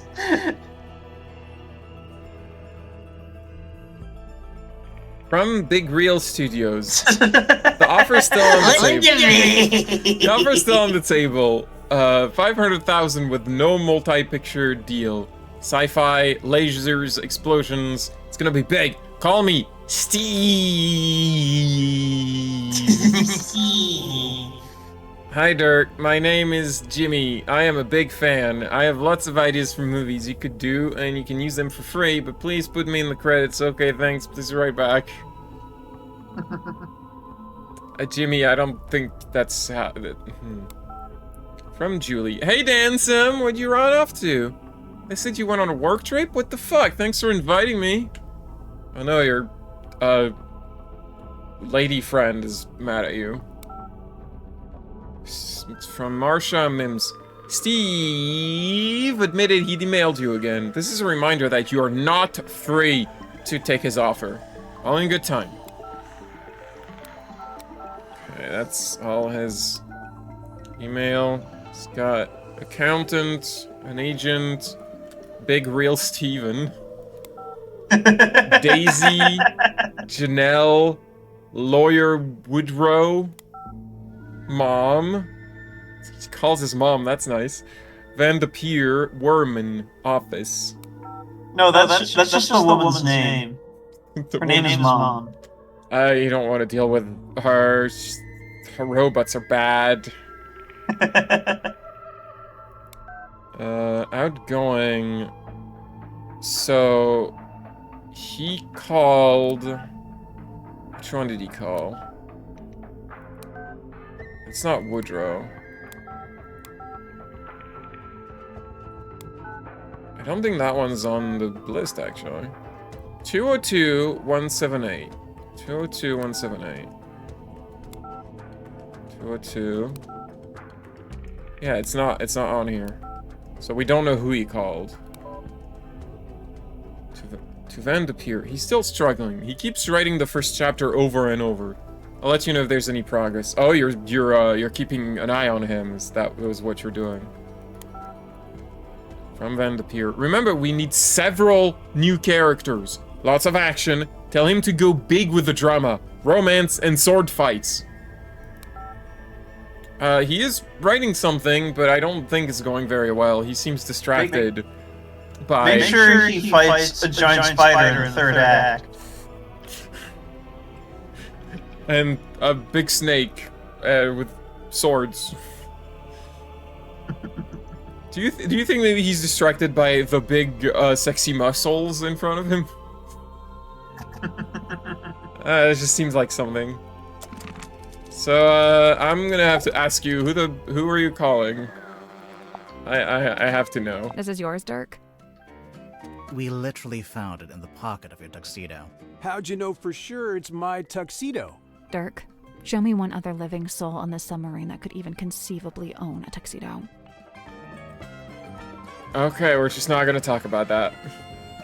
Is this action figure yours? I am officially living the dream. How many people can say they're an action figure? I'll admit it. I'm jealous. You carry this thing around everywhere you go, Dirk. Of course, but I'm super duper careful to keep it in mint condition. Mint condition? I really wouldn't say. Yeah, they told me if I leave it in the box, it'll be worth way more in the future. Yeah, do you have the whole set? Looks like there are 2 other figures in the series. Oh no, they only gave me this one. My co-star Julie has the other 2. Well, that's... So, how'd you like the book? Whoa, this is a first edition. Yeah, whose is this? It's mine. You gonna get Wormo to sign it? No, I hadn't planned on it. He'd do it if you asked. I bet he'd even do a little doodle on the inside cover. Okay, maybe I do want that. I assume you've read it, Dirk? Of course, dude. First thing I did when I landed the part in the movie. What did you think? Loved it. I'd never thought about the sea so much in my whole life. It's almost like the ocean in the book. It represents something bigger, you know? Like it's an allegory for something? No, it represents a body of water, but it's like really big. I want this hunk to be smarter than he looks, because that's a character trope I like, but I don't know if that's where they're going with this. Let's... Hey, do you like your own book? So, you've read it, Sally, but Grimoire hasn't? Nope. What's it about? I'd really rather not reduce it to a single sentence. It's about a guy named Marcus Mordoom looking for something called the Devil of the Deep. And does he find it? I just think it'd be better if you took the time. Yeah, kind of. It gets a little abstract towards the end. So what, it's just Marcus Mordoom on a ship, and that's it? We're talking about several themes carefully laid on top of each other. It's also a love story. Marcus is in love with a woman named Belicia. She's his captain. I don't see her on the cover. Really, all the nuance is lost if we just... No, she's there. Kinda. Like I said, it gets abstract. I'll take your word for it. Is she the ship? If you'd like to read it, I have a spare copy you can... Nah, that's okay. No time. He didn't sign it. I wanted him to sign it. What do you think about this her painting? Have you ever seen this painting before? Before the submarine, I mean. Yeah, it used to hang in the Stone Top Inn for a little while, at least. Really? Seems like it would scare away all the customers. Nah, old sailor types love stuff like this. It's a conversation piece, isn't it? I guess. So are you just fucking... I see you met Dirk. How do you know him? He's the actor they found who played the lead in the adaptation of my book. Did you not get a say in that? Oh no, that's several notches above my pay grade. It's all decided by the executives over at Wit and Whimsy. Sure, they keep me around as consultant, but I found that to be a pretty hollow title. Do you think he's a good actor, at least? Dirk? He was a good fit for the kind of film they ended up making. How's that? So, how come you two traveled to the submarine together? I traveled to the submarine. Dirk's just taken to following me around, for some reason. Maybe he just wants to be your friend. He's got plenty of friends back home. I think he's spying on you, dude. He just wants to know if you're barking. Nobody needs friends. Look, JD Worman is not climbing up, so I gotta ask you, are you two fucking... Worman's my good buddy. Yeah, he's like the cranky older brother I never had. Don't say that. Friends? Oh, it was mandated by the film studio. What? Well, I played the lead in the movie version of Worman's book, so the studio figured we needed to be friends. And now he's writing his next book, a sequel. Yeah, dude, Hex of the Helmsman 2, The Revenge Unleashed. Or whatever, I don't think he actually has a title for it yet, or a story outline, or actually anything. I kind of feel bad for him, honestly. It's a lot of pressure, you know? Dirk, your work and Worman's work, they're kind of intertwined, aren't they? How do you mean? You can't make your next movie until Worman's written his next book. Oh, sure. I mean, that's true, I guess. Interesting. Like, you can't even get signed up on a different movie? Your agent was like, no. Which really sucks, I gotta say, as an actor who's gotta wait and doesn't get a paycheck while they're waiting. That's not great for them. See, this is why you need, like, smaller parts in, like, random crap. Like Star Trek episodes. You know, just come in for one Star Trek episode, we're gonna dress you up as a Klingon. You're gonna make big scary eyes. And then, you know, you get a paycheck for a bit. It's, you know, Star Trek is falling apart, so you can't even do that anymore. Dirk Dansom, 6'2", blonde, athletic, passionate, adaptable, amenable. Okay, you're hired. Please stop. And how long have you been an actor? Oh man, I've been trying to break into it for like forever, but I was getting nowhere until Mr. Vanderpeer said he wanted to hire an unknown for his new project, Hex of the Helmsman. It's kind of a fantasy horror adventure. I play mysterious anti-hero Marcus Mordoom. He's pretty much the main guy. So you went from getting no work to getting the lead in a big movie. Crazy, right? So you're rich and famous now? Well, I mean, yeah, right? I mean, hello. Hello. Hey, what's up? This is devolving into a real Harriet conversation suddenly. I don't know what you mean by that. Hey. Hi. Hi. Hello. I'm Miss There's Harriet. food lying around. Do they want rats? That's how you get rats. You get rats on a submarine? Sally, it's a submarine. Either there are already rats, or there are no rats. I don't know. Also, what if you want rats? What if you want the friends? I mean, I don't think you'd want them roaming around. There's a sink here with its own little mirror. Looks like someone's been using it to shave. One good thing about living in a submarine, every window has an ocean view. Is that good? Yes. It's a bunk room. It's pretty nice, honestly. I'd kill to have a bedroom this big. And what'd you kill? Oh, I just picked someone for my list. You know. Anyone. I guess the submarine doesn't have a laundry room. Wait, so how do you clean? Why is Harriet echoey? Wait, I'm echoey? Talk. I'm S. Harriet. Is S. Harriet still audible? Audible.com. If I do this? Yes, okay, so now that setup works, and it didn't before, so I had the Discord go directly in as a, and now I don't want to talk about it. I won't talk about it. It's a bunk room. I just picked someone for my list. Yeah, I really ought to stop using the desktop audio for anything, because it always means stuff gets like mushed in there. I should just separate every audio track cleanly to make sure that none of this shit happens. I'll try to fix this later.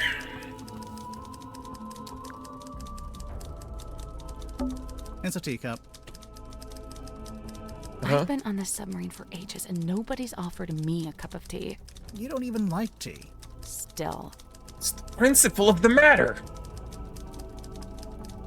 I'll look at this frickin' It's Worman's typewriter. Okay, yeah, you mind if I just like wiggle it around? How do you type on this? The lighters aren't. Also, what layout is this?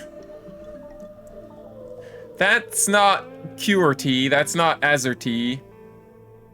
That's not what is it called? Dvorak? Something? I don't know. Gifted to the Silkworm on Sea Town Hall. A gesture of unity from Governor Faustus Fellow to Mayor Damien Dusk.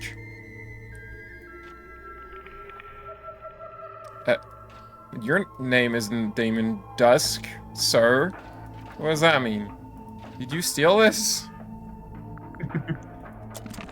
There's something strange about this typewriter. Didn't you notice the weird mechanism on the back? Do you think they're doing this as he's typing? Yes. Like, Pauline, as you're rotating the typewriter, he is rotating with it in order to keep typing. What the fuck are we doing? Solving the puzzle. Rotate the 3 inner dials and the 3 outer rings into the correct arrangements. Yeah, do it. Okay, the question is, what is the correct arrangement? Yes. Because, okay, so it seems everything I'm touching is, like, moving this one in the center. And it's, like, a series. So is it, like, we're trying to find the middle step in this logical series? So start with this one. This one moves 1 notch every time. So, but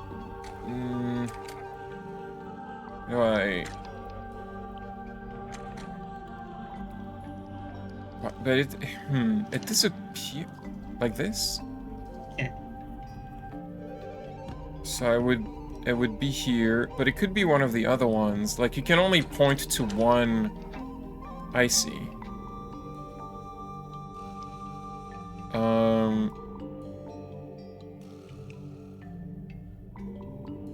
So that also, everything on this, the whole thing just rotates. It's not like each individual element might have a different rotational speed. They all just rotate together. I have to stop myself from asking why anything in this world has a puzzle on it. Because everything in this world has puzzles on it. Like, Harriet, the cell phone had a puzzle to unlock it. It's like, I think that's the most...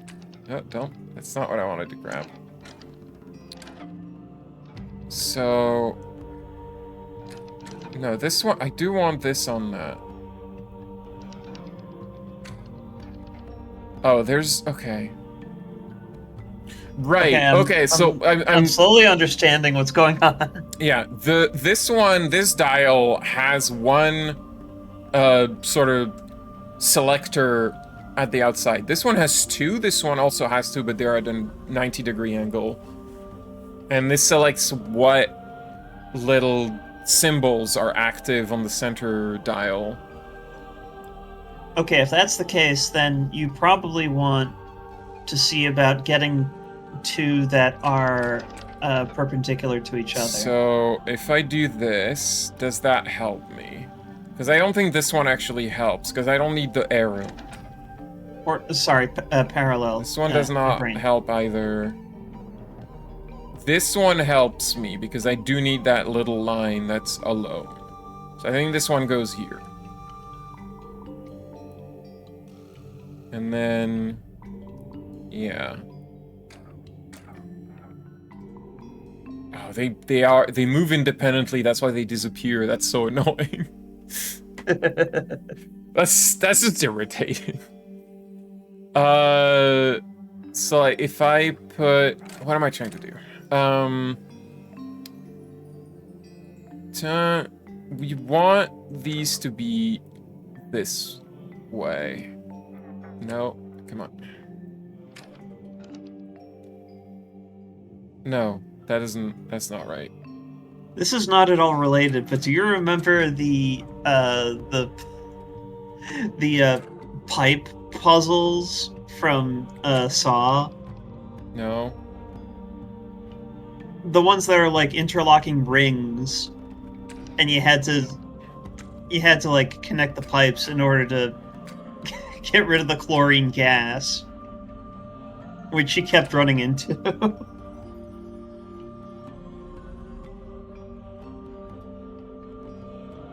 So we want to be a little bit more like this. We're rotating like this. And then...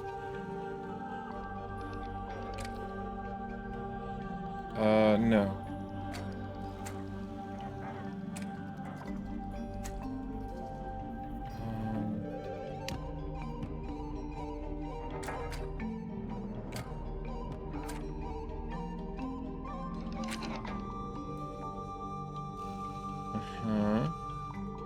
No. Oh my god, I'm having so much trouble rotating shapes in my mind. It's all it is. It's rotating shapes in your mind, and for some reason I'm having so much trouble with that. Wait, do I have it? I think I have it. That was right. I'm a genius! I'm impressed. Is Sally just doing all the puzzles? The little hatch opened. No, What's this? Grimoire did A one. letter? Sally's doing all the puzzles. A letter in an envelope. Warman was keeping it hidden inside his typewriter and totally didn't notice what we're doing. Care of Kristen Kale Publishing, Hillwood Boulevard, Sunlit City, blah blah blah. Dear James, I've just finished reading your novel. Indeed, some congratulations are in order. As I've been informed, it is turning a tidy profit for you. However, as a fellow writer and fellow resident of Silkworm-on-Sea, I am sorely disappointed in your lack of integrity regarding the socio-historical foundation of your story. As it stands, your narrative is only scratching the surface of the deeper mythos surrounding the cursed helmsman Magnus Mortuga. I know you want to go deeper, so I am here to help. Inked on the back of this letter are coordinates detailing how, when, and where to find the Mortuga submarine, the mysterious underwater vessel in which Mortuga still resides. Good luck. T.W. Ibis.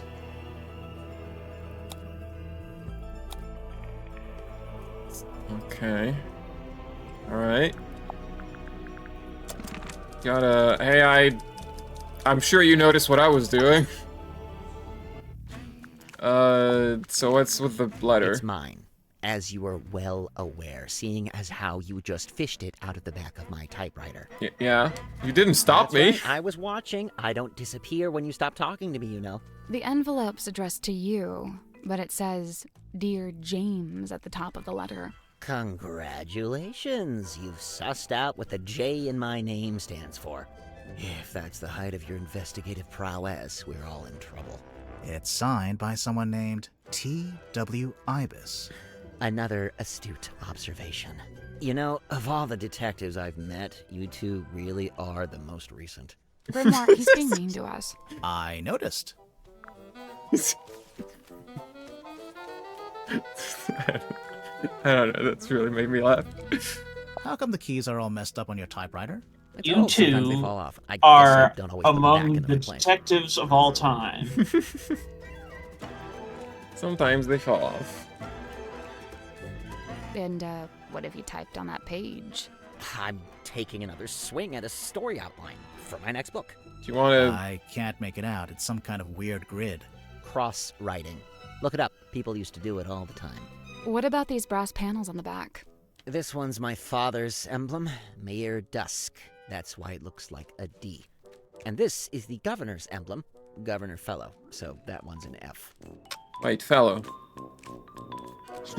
Okay, so you inherited this, you didn't steal it. He's like, no, I still stole it. I just stole it from my father. Hold up, fellow. Like Freya fellow? Or Freya... I feel like there's a connection there, but maybe it's just an Easter egg. A bed. It's neat as a pin.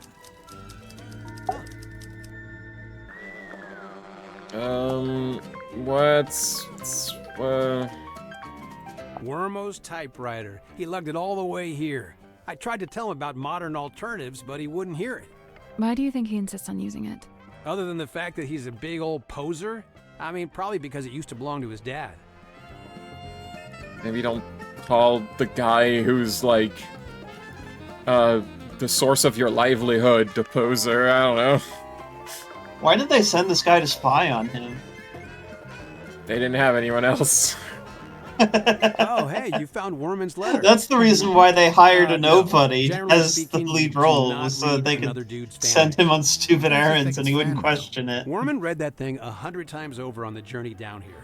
I just figured it must be something nice, you know?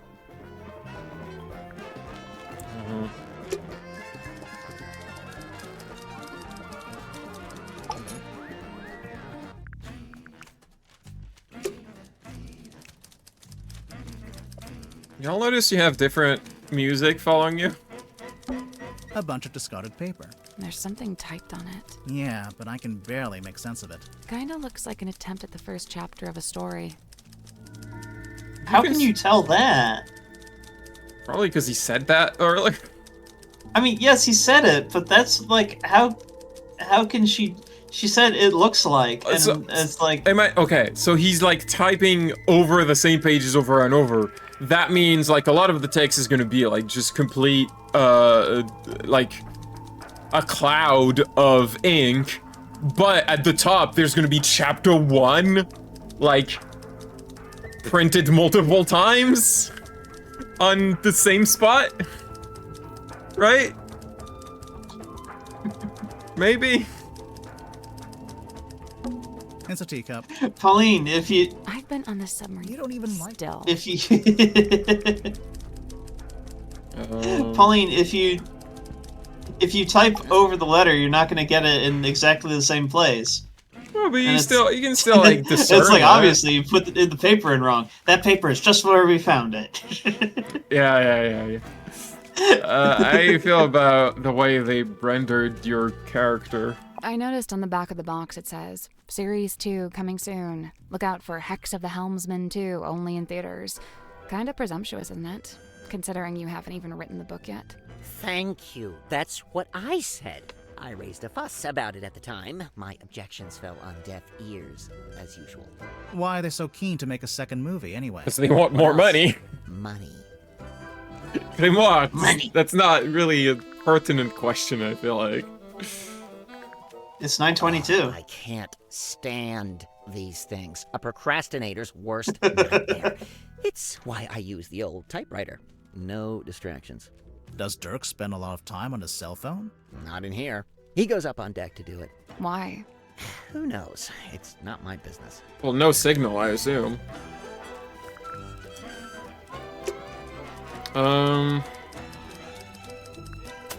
Nope, it's not what I want.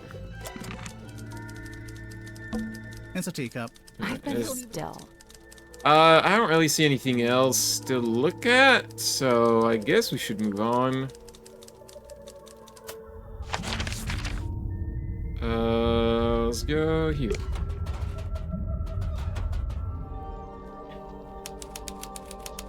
Child's room. Why? Who's raising a child on a submarine? A Yes. walking stick. Standing up by itself. I think it's part of an illusion. What illusion? Invisible man, maybe? I don't see it. That's because it's invisible. An eerie painting of a girl standing in the woods. It is just a painting, right? I don't know, does it have blood on it? Sure. Maybe. No. Maybe.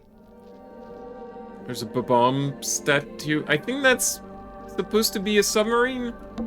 It's a model submarine. I think it's a doll's house. It's a doll The submarine. lamp fell over. Wow, you really are a detective.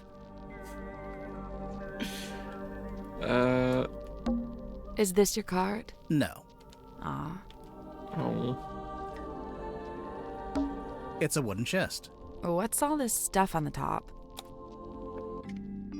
Drag the 6 cards and 4 glass lenses into the correct arrangement.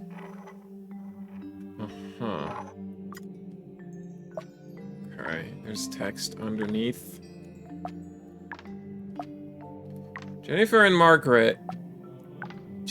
Margaret gaze jealously at Patricia, whose doll is neither too large nor too small. What? Okay, so we have 3, like...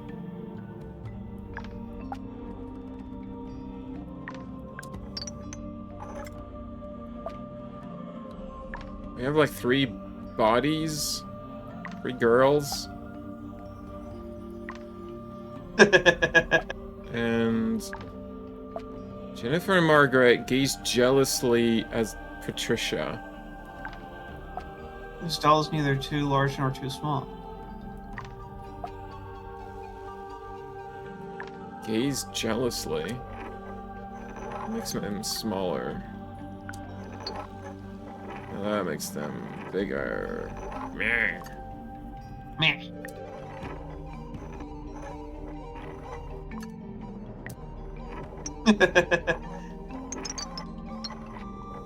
So if they gaze, should I use like? Yeah, shift the perspective on those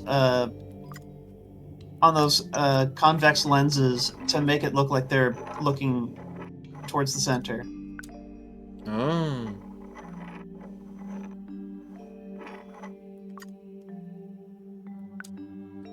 And then their dolls, that one's too big, that one's too small, right?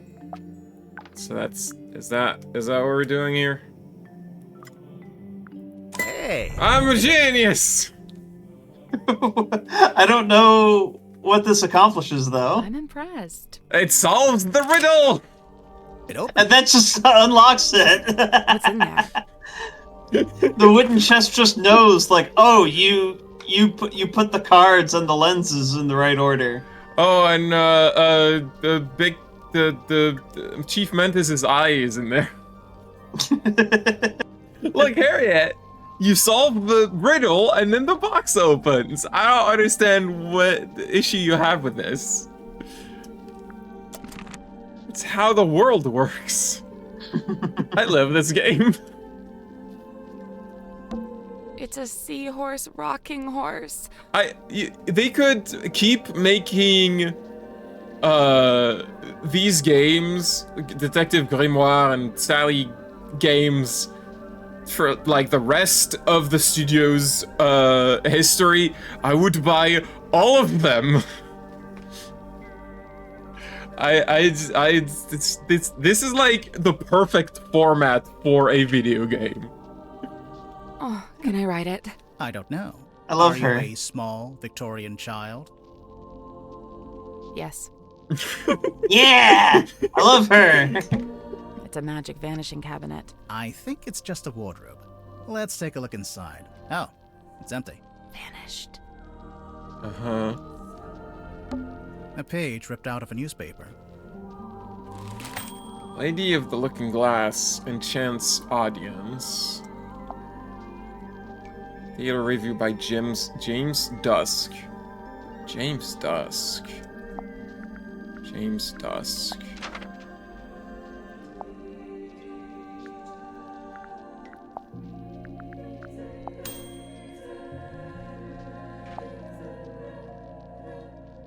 Mayor Damien Dusk.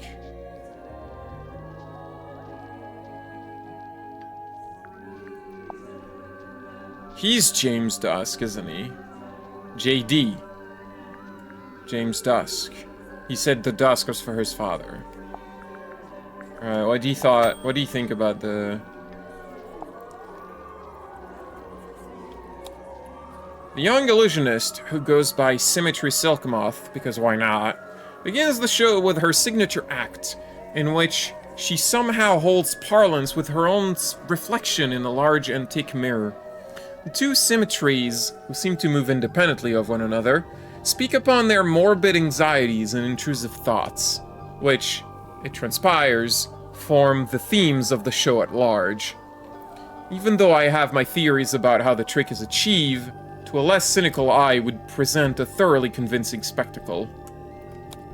Mysterious Miss Silkmoth rounds off her performance with a surprisingly comedic set piece, in which she attempts to communicate with her departed Uncle Gregory, who appears as an apparition within the crystal ball.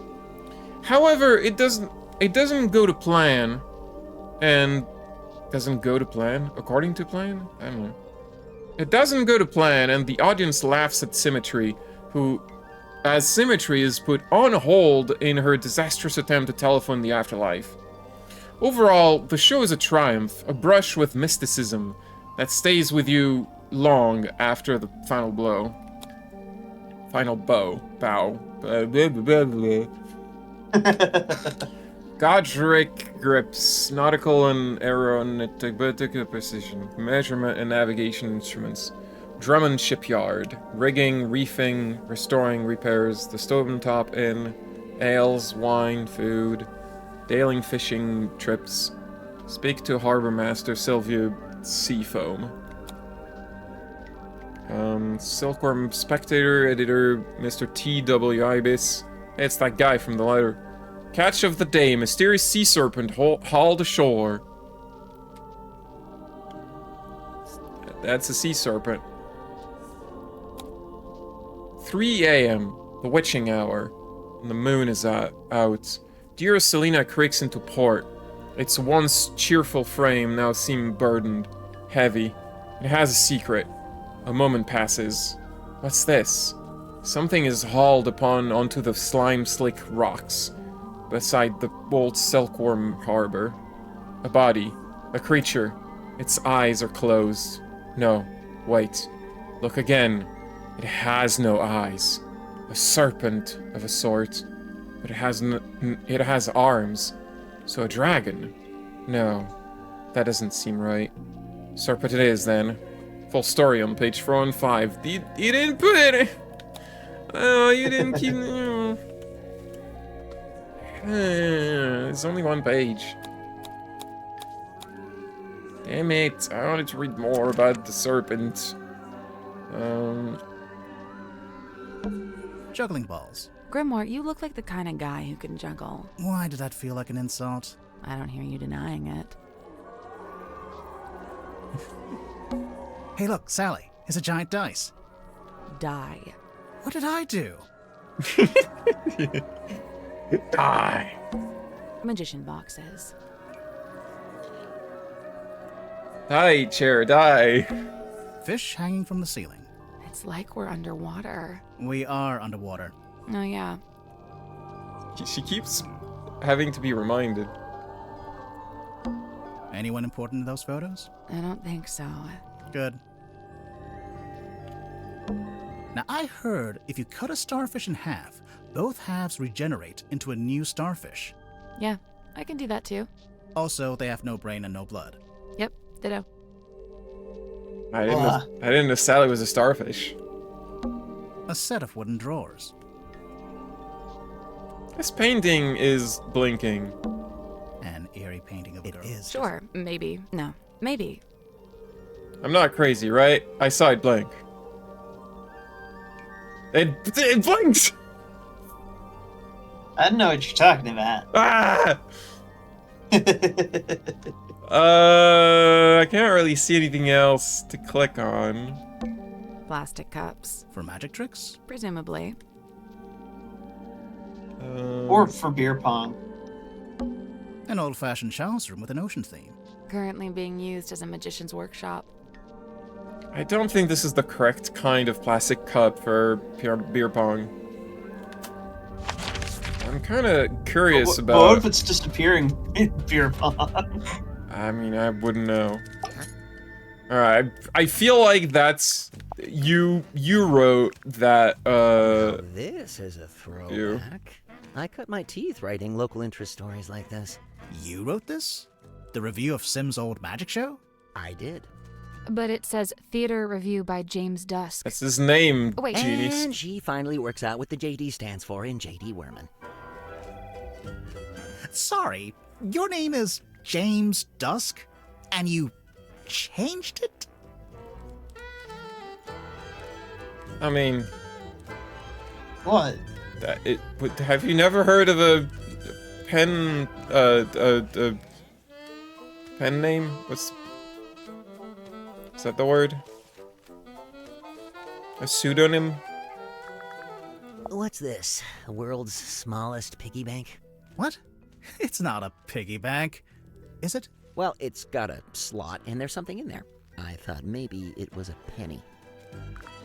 Oh, you know, I didn't notice that.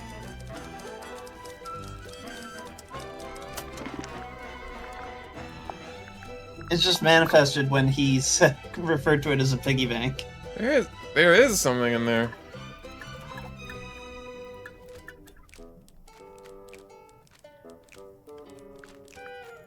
Look, when you become an author, you want to use a pseudonym so people don't harass you. If your name is already James Dusk, then you can't use that. You can't use that. No matter how cool it sounds. Because then people are gonna show up to your door and, like, ask you to sign their tits or something. Why is there a...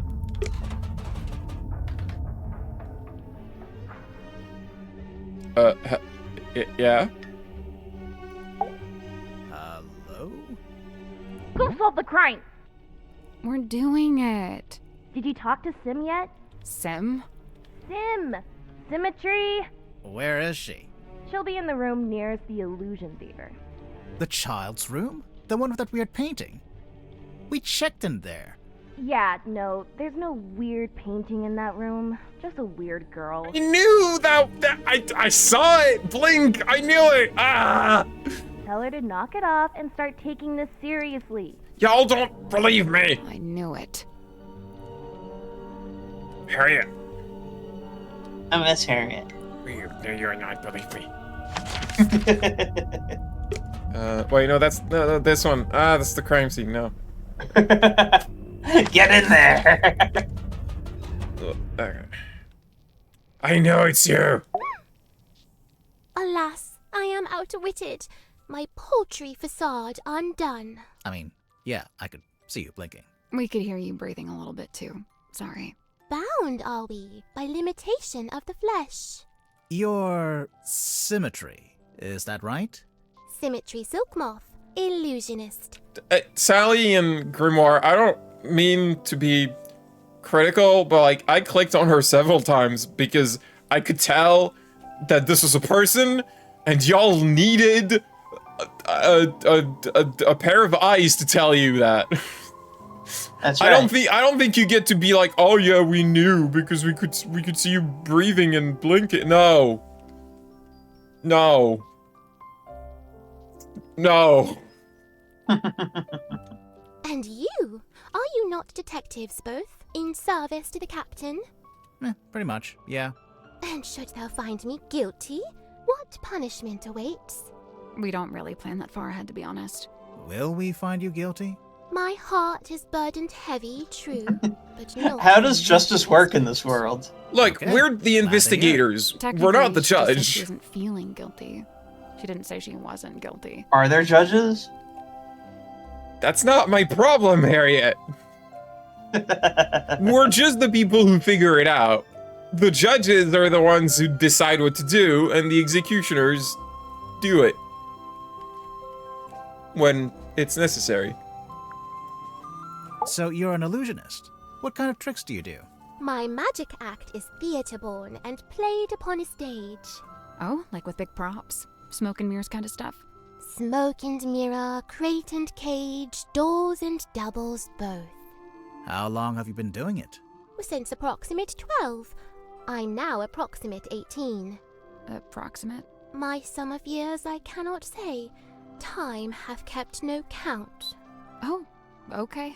Do Oh, you she's a do vampire. Big stage magic? You don't by any chance do any close-up stuff? I was thinking more like maybe she was adopted and they didn't know when she was born. And she's a vampire. Whatever. Grimoire, she's not here to perform. Come on, Cast thine Pauline. eyes upon this card. On its back, an image clear. A duck. You or just rabbit don't want to skin. admit that Think hard and choose with a vampire steady could be eye, so and I'll amateurish. predict the course of fate. Think hard and choose a steady mind. Wait, why can't I check the... Why is it letting me check the case file for this? Is there something relevant here? I don't know. Think hard and choose with steady mind, and I'll predict the course of fate. Think of a duck, think of a rabbit. Rabbit? Okay, I'm thinking about it. That's the trick. Sorry, but this is like the most basic optical illusion. There'll be a drawing that looks like a duck or a rabbit, depending on how you interpret it. What does it say? That's the trick. Sorry, but this is like the most basic optical illusion. There'll be a drawing. Okay, I get it. Very good. Well done.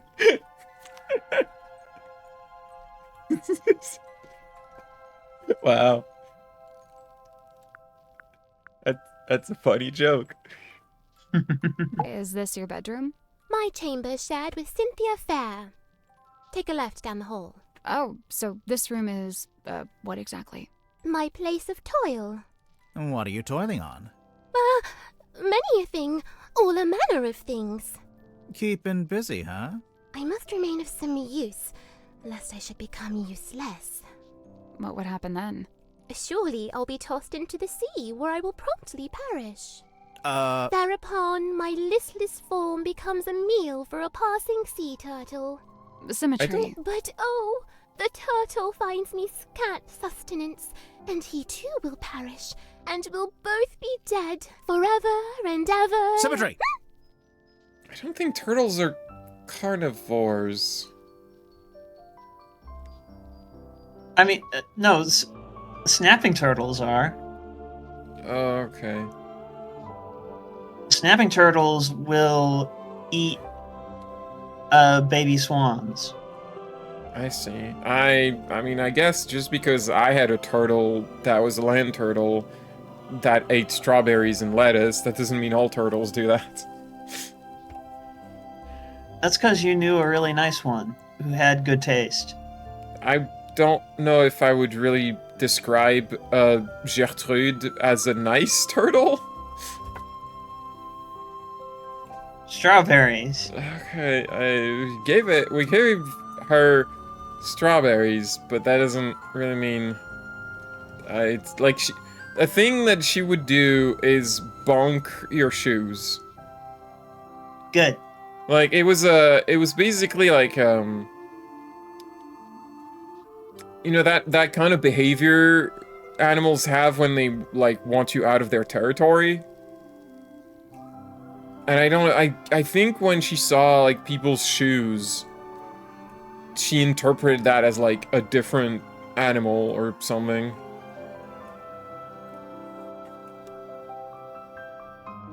Headbutt. Anyway, let's not think about turtles. Scene opens. Submarine interior. Symmetry lies awake in bed. We're really doing it like this. She is restless, wrought with guilt. Guilt about what? A sudden movement of the submarine wakes Cynthia. Cynthia, noticing Symmetry. Oh, you were already awake. What is wrong? The two young women briefly talk to one another. Not gonna give us that bit? Cynthia, getting up. Oh, I must go and inspect the control room. Exit Cynthia. Symmetry lays in bed a little longer. Symmetry, getting up. Oh, I must return to the Illusion Theatre. I cannot bear it. Return? The Illusion Theatre. The door is already open. Symmetry sees Captain Mortuga laying dead on the ground. She screams. She also sees a large face passing by the window. What? A face outside the submarine. Enter Dansum and Worman. Dansum. Oh, my dude, this is crazy. Worman says nothing. Enter Madame Tadpole. I love her. Wake, Mr. Grip, Cynthia, and Mariana. And after a short while, Dr. Zephyr. Madame A hot Tadpole dog man. taking charge. Oh, which one of you is the murderer? Tell me now so that ye may be punished appropriately. I'm sure that's exactly what she said. Exit Cynthia and Symmetry. Cynthia, visibly nervous. Oh, Oh, but who will become captain now? Symmetry, pondering. Oh, do you think Mortuga wrote a will? Not a bad question. The two young women attempt to enter the captain's cabin, but the door is locked. They decide to visit the control room instead. Cynthia is now moving with urgency, and Symmetry is lagging behind. Cynthia emerges from the control room. She is holding several sheets of paper and the captain's logbook. Cynthia goes down the ladder. Symmetry follows behind. Outside Warman's bunk room, Symmetry noticing a piece of paper on the ground. Oh, surely this was dropped by Warman, as it is from his typewriter. I shall return it to whence it came. She places the paper back into the typewriter. Symmetry returns to her bedroom. Scene ends. And then they kissed? That's right. If you don't mind just a second, I'm feeling a little parched. I need some hydration. Refreshing beverage.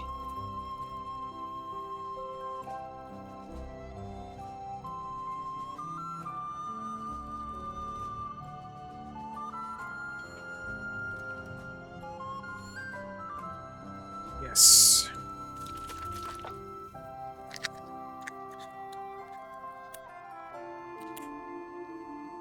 Life-giving green tea. Oh, There. Okay. We got this glass eyeball in this room, I think. Care to explain what this is? Nay, Do you know what it is? I. I'm not sure if that was a pun or not. Where'd you find it?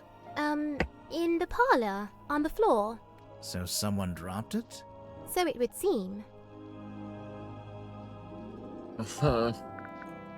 Sim, look, it's you. Oh, long faded yesteryear. I'm shocked you knew that she was me.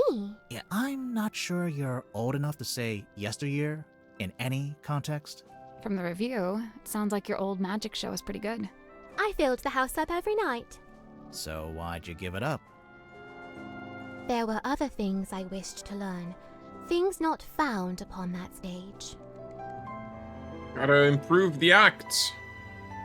What do you think about this weird painting? I find it hard to look away.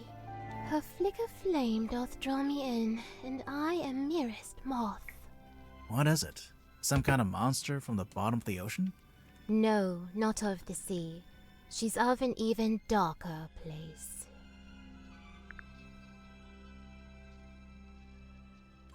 Even darker place. that's right. No, don't have a joke. It's trying to. Pauline, that's why she said, "Thank goodness I drank only a little bit." You can have a little bit of the poison ape water. What are you talking about? Dark place. Okay, let's go here.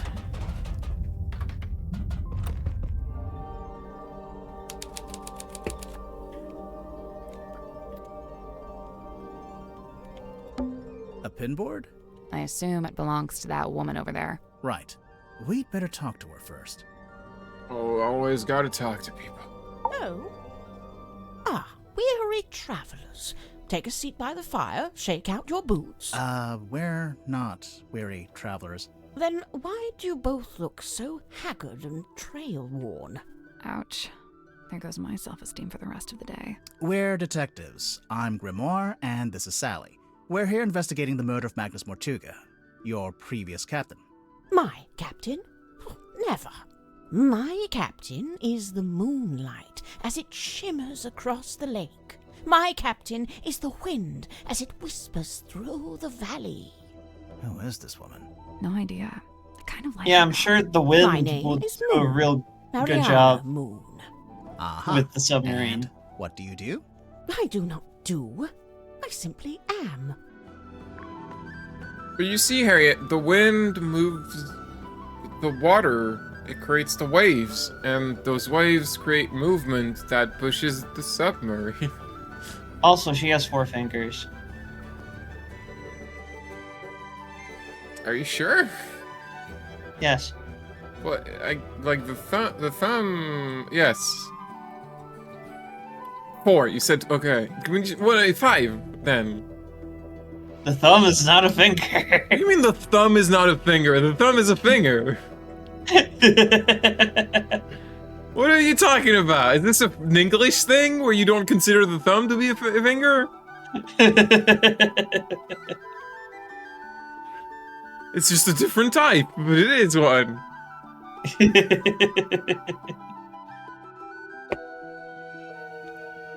Thumb is not a finger. So, what, you're just some random traveler? A traveller, yes, but random, never. I'm here because I chose to be. I've been searching for the Mortuga submarine for some time, you know. How come? How come? This thing is the motherlode. The motherlode of what? Of whispered half-truth, of murky rumour, of stories unspoken. Oh, like urban myths and stuff? Right. Urban myths and stuff. So you're a historian? Historian, storyteller, rambler, ambler, fireside gambler. How long have you been here? A storyteller. Well, let's see.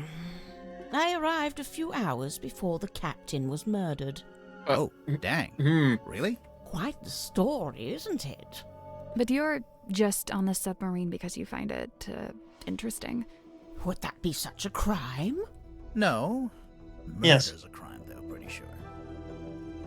Well, you're either unlucky or the murderer. Or you're under arrest. Do you think... I noticed when she had the pipe in her mouth, the voice actor was also, like, talking as if they had something in their mouth, which makes me wonder, did they put that in the voice directions? Yes. Please put a thing in your mouth for all these following lines, because we're gonna animate the character with the pipe in their mouth.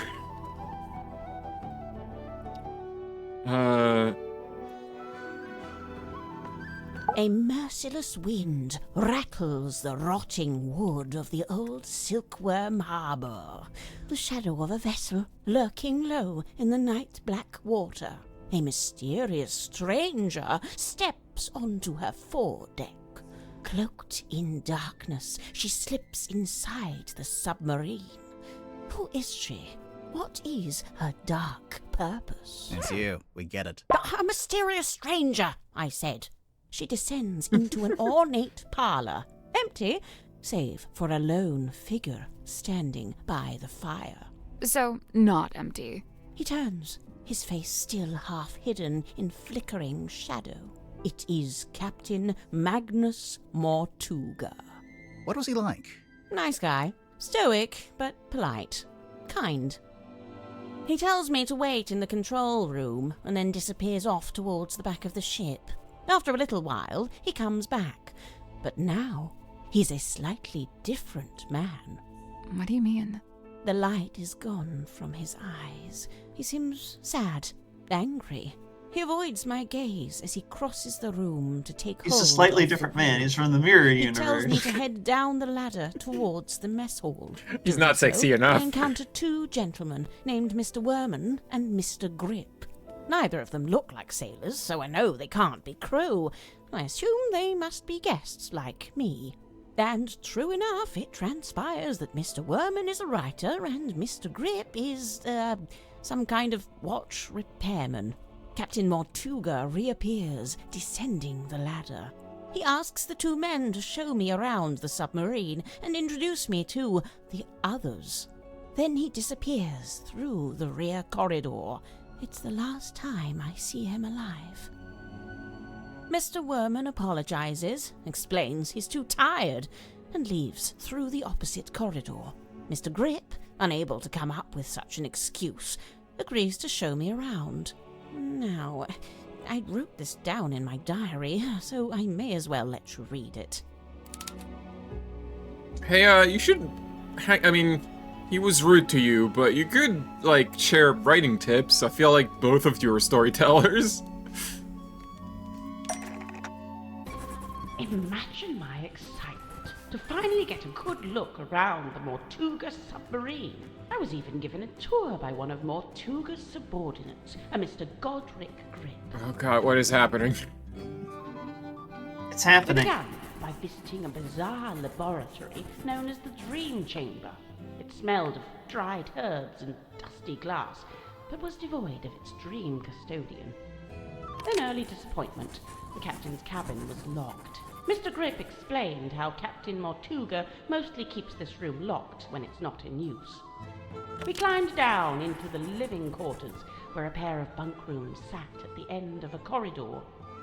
The first smelled of crane dust and unwatered flowers. A young woman was laying in her bed, poring over an old document. She hastily hid the document away and introduced herself as Miss Cynthia Seafoam, a name to remember, dear reader, as she will shortly become quite important. The second bunk room smelled of aftershave and desperation. The two men within, Mr. James Werman and Mr. Dirk Dansom, both appeared to be asleep, so we decided not to intrude.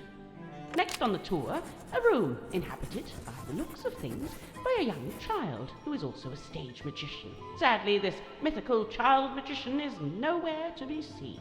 Or maybe she is, everywhere to be seen because she's disguised as a painting. The room at the very end of the hallway was sealed with a heavy bulkhead door. Mr. Grip dismissed it as a storeroom that only Captain Mortuga makes use of. Perhaps you'll agree with me, dear reader, when I suggest the peculiarity of a simple storeroom being sealed off with such a significant door. Mr. Grip took me down to the cargo hold. It smells of damp wood and tarred rope. Yes, I describe it in the present tense, for it is here I sit as I write this very diary. Next door, the engine room, burnished bronze and tea-stained parchment. I learned that it's something of a nest for Mr. Grip himself, and thus was currently unoccupied. Outside, I encountered a Dr. Zacharias Zephyr, the aforementioned keeper of the Dream Chamber. Surprised to see us, he nearly dropped the empty glass bottle he was carrying. He looked like a hot dog taco. To remove himself from the situation, the good doctor muttered something inaudible and disappeared up the ladder. I'm sorry, I got it. Outside, I encountered he looks like a weenie taco. Keeper of the Dream Chamber. Octopus, I should say. He nearly dropped the empty glass bottle he was carrying. Like, you take a weenie that's like cut in half, and then you like kind of curl up the ends of like the cut end, like you curl them up like little tentacles, and so it is a little octopus. I'm completely failing to picture that in my head. We're gonna move on. Clearly wishing to remove himself from the situation, the good doctor muttered something inaudible and disappeared up the ladder. We continued on into the next room, which I was amused to discover was some kind of shimmering mermaid grotto. Mermaid? I smelled her before I saw her. The unmistakable mix of salt, seaweed, and sequined spandex. It can only be Madame Tadpole, a name which may be familiar to long-time readers of this diary.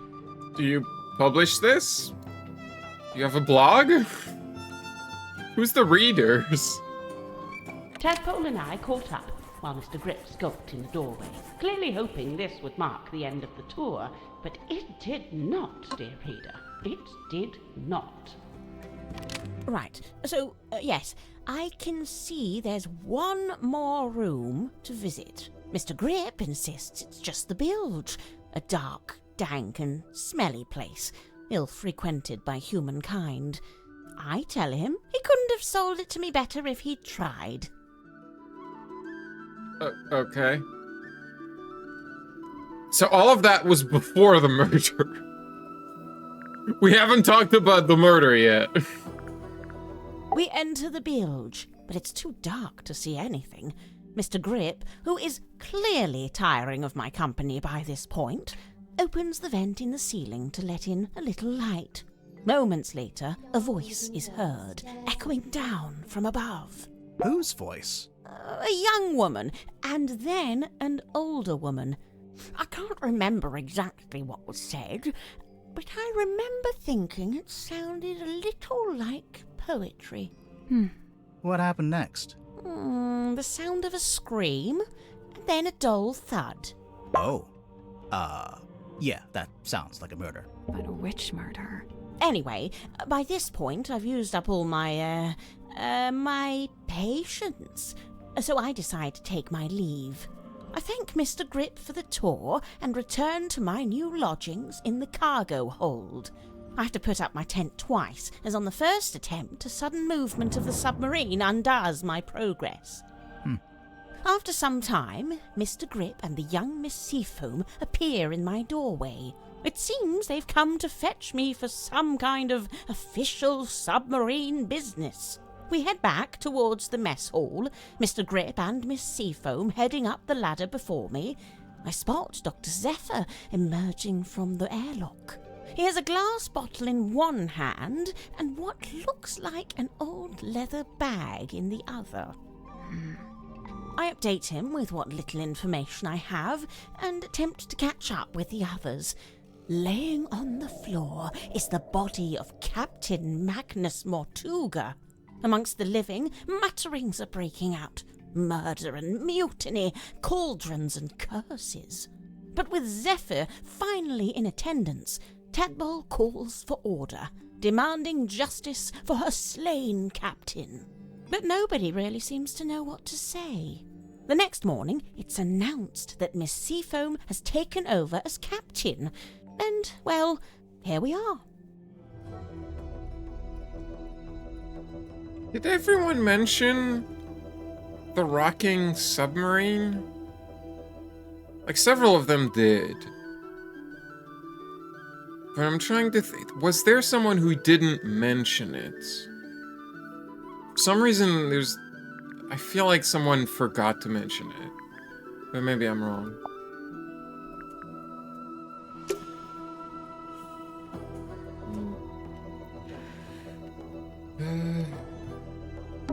It's a pinboard.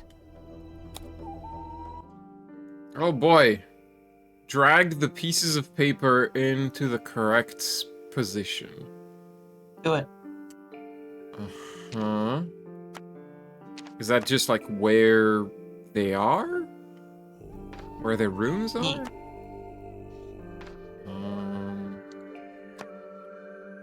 These two are here. I think they said she was here.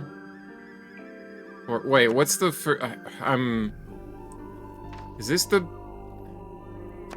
I'm gonna look at the... I'll do this later. Yeah, that's like... Hold up. You just... No, we didn't get her journal. She just showed it to us. Hold up. Can I see your journal again? A merciless So, not. What was he like? Nice guy. He tells After me a little the while. lies him he tells so. Neither of them Then looked Captain true. Morgan then he Mr. Grip. This is the best way to tell a story. Okay. Imagine my excitement. So... We began by visiting a bizarre laboratory. So this is the dream chamber. Dream chamber. So that's like the... dried herbs and The first deck, and that's where you enter from. Up there. Alright. I'm just gonna take a screenshot. An early disappointment. We climbed down into the living quarters, where a pair of the first smelled of crane dust. She hastily hid the document away and introduced herself as Miss Cynthia Seafoam. That A would name be- to remember, dear reader. Next, Tadpole and I caught up. So, yes, I... Okay. Alright. It's a pinboard. Look at this then. So, I just said that was the dream, blah blah blah. So then,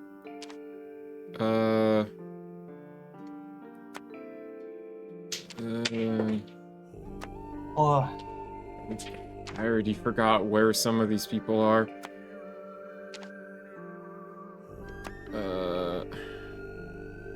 We're like Sally and Grimoire are here. Where are we supposed to put them? They don't have a room in here. I don't know where this guy lives either. She's here. He's the captain, but I guess he's dead over here? Or was it... No, it was over here.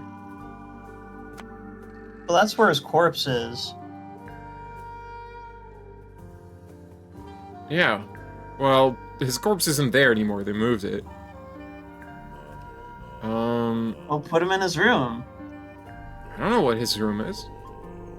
What? It's his cabin. It's the deck above. That one? Yeah. Was that what it was? Yeah. Where do I put them?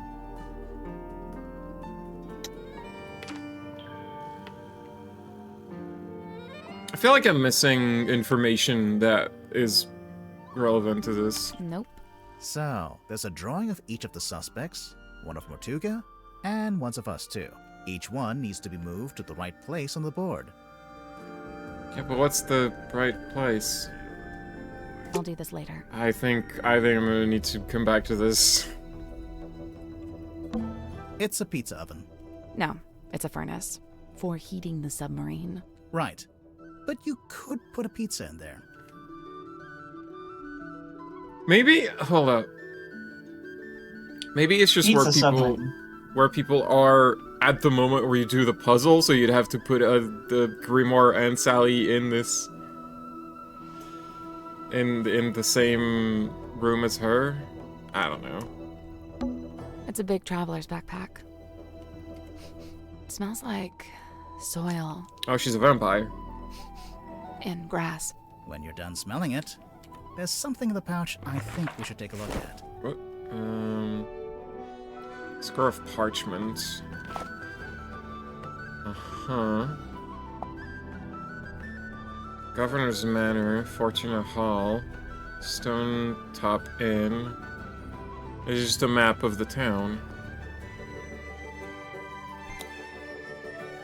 Solomon's Stone Top Innkeeper. Selena, that's like a family tree. Bustus Fella. Hey, it's the fellas again.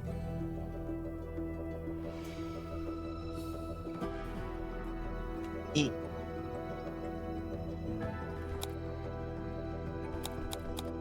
Alright, well, I don't really know what this is about. Right, what you gotta say about this map? I see you've been enjoying my map. It's barely a map. It's closer to a list. What about the family tree on the back? Most of my research into silkworm has been focused on these two family lines, the Fellows and the Stone Tops. Seems like you haven't worked out how Mortuga fits into it. His name is just floating out there by itself. I'm not sure if he does fit into it, to be honest. Mariana, you've got a question mark there. Someone you don't know the name of. Ah, yes. Quite the mystery, you see. I'd heard about... We know her name. It's Freya. You're welcome. I see you've been No, enjoying... that's not... I just wanted to look at it. So this... Are we gonna connect this to, Freya Fellow? Are we gonna... Is the fucking beetle gonna come back? Is, Detective Hawkshaw gonna show up?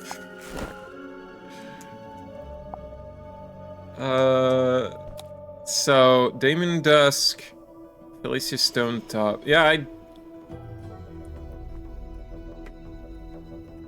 I'm sure we saw those names in the previous game, but I genuinely do not remember. But that's nice that, now I don't know. There's Freya. There's your connection to the previous game. I assumed it was tea, but actually it smells like coffee. It's unfiltered, too. and there's no milk. Ew. Hardcore. Hardcore to the ultra. I don't know if I would do. I take my coffee black, but I don't know if I would do unfiltered. That's a bit much. This is actually. So what? There's still grounds in it? I guess. What else would it be? It's just like loose grounds. Assuming you want your clothes to smell like the cargo hold of a submarine. Yes. It's a pizza oven. I don't think you do. No, it's a furnace. If only for heating the submarine. you want it to smell like pizza. Right. But you could put a pizza in there. Submarine pizza. I don't think you could put a pizza. I don't think it would cook correctly. I think that's much warmer than what you'd want. That's a fire hazard. This whole room is a fire hazard. Yeah, why do we have a furnace in, like, a room with a lot of wood crates? A submarine can't burn down. It's underwater.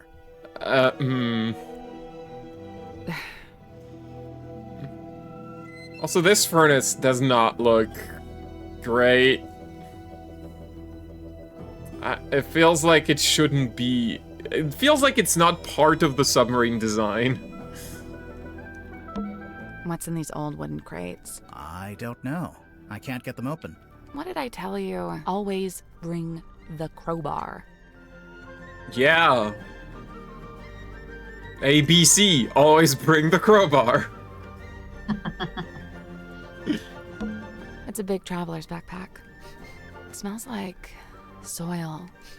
When you're done smelling, there's something in the pouch. I think No, we should take a we look. already... No, that's fine. We just... That already. It's a tent.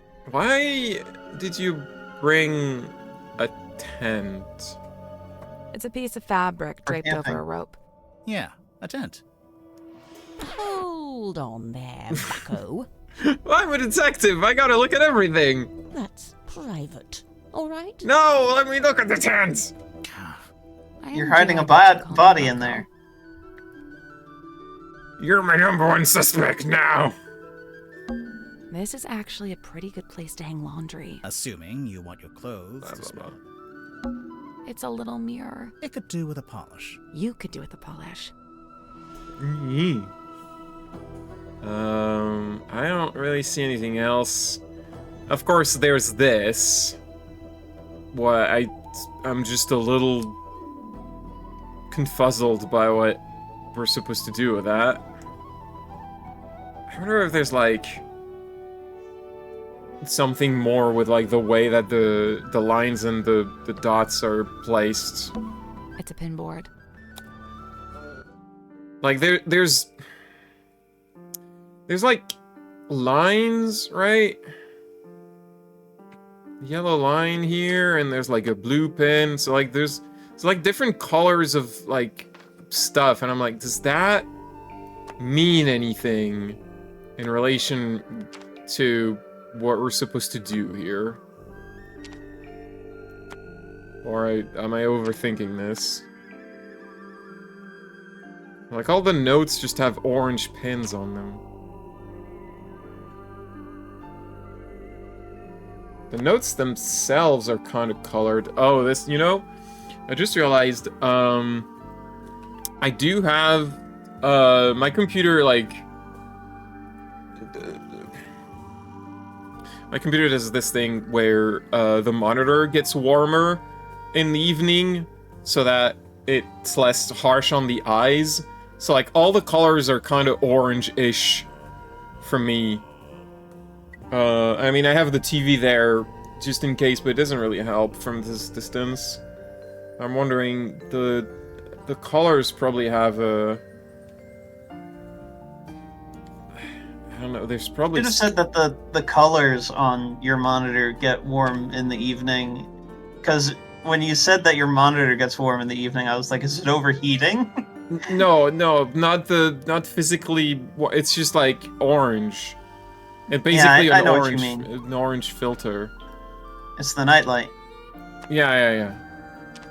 It's like those two notes are like sort of similar color, and it's kind of the same color as this, like, thing in the bag. This is kind of greenish.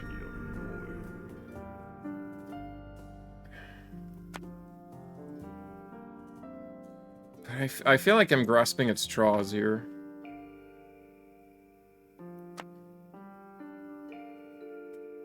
I don't really understand.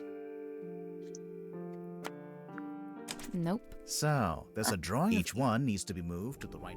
I'm sure that he Looks like the board's been just divided into segments. The shape looks familiar. Is it some kind of diagram? Of course. Remember Mariana's diary? Should I just place everyone Yes. where they were in the diary? But this still doesn't tell me where... I guess I just placed them with her in this room because that's where she met them?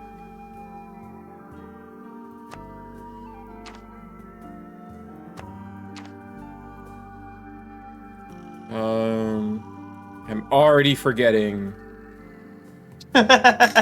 where she was. You know what I need to do, actually? I'll do this later. What I need to do is... No. What's in these? Always bring. Okay.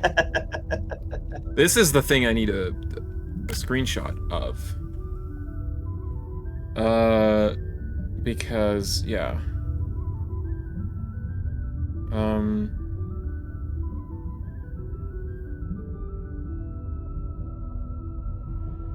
I guess I could probably finish visiting everyone, because there's a couple characters I don't actually know where they are.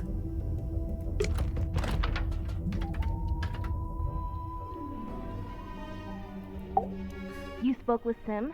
Yeah. And? I'm not about to declare her innocent right here, right now, if that's what you are hoping for. Aw, come on! Do it! We haven't even spoken to all the suspects yet. Oh, which ones are you missing? You. Open the door, Cynthia. Looks like she unlocked the door. Finally. No, just leave it.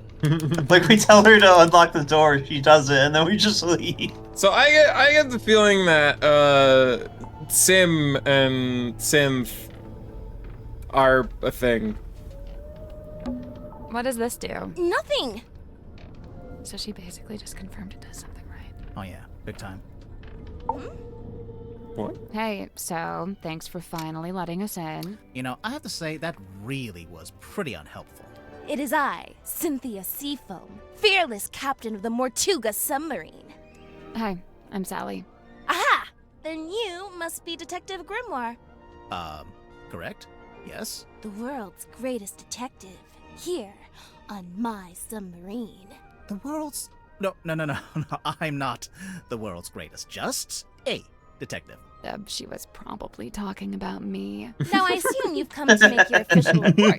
Let's hear it. I'm a busy woman, you know. Slow down there, Miss Seafoam. We just came in here to question you since you're one of the suspects. But I hired you! Yeah, no, that doesn't get you off the hook, I'm afraid. What? Really? Ugh. You'd be surprised. So totally unfair. How old are you? Baby woman. I don't think you should be a captain. So, how'd you end up as the new captain? It's just the way it's meant to be. It's all above board, okay? I didn't say it wasn't. I didn't actually say anything. Cynthia, what were you before you became captain?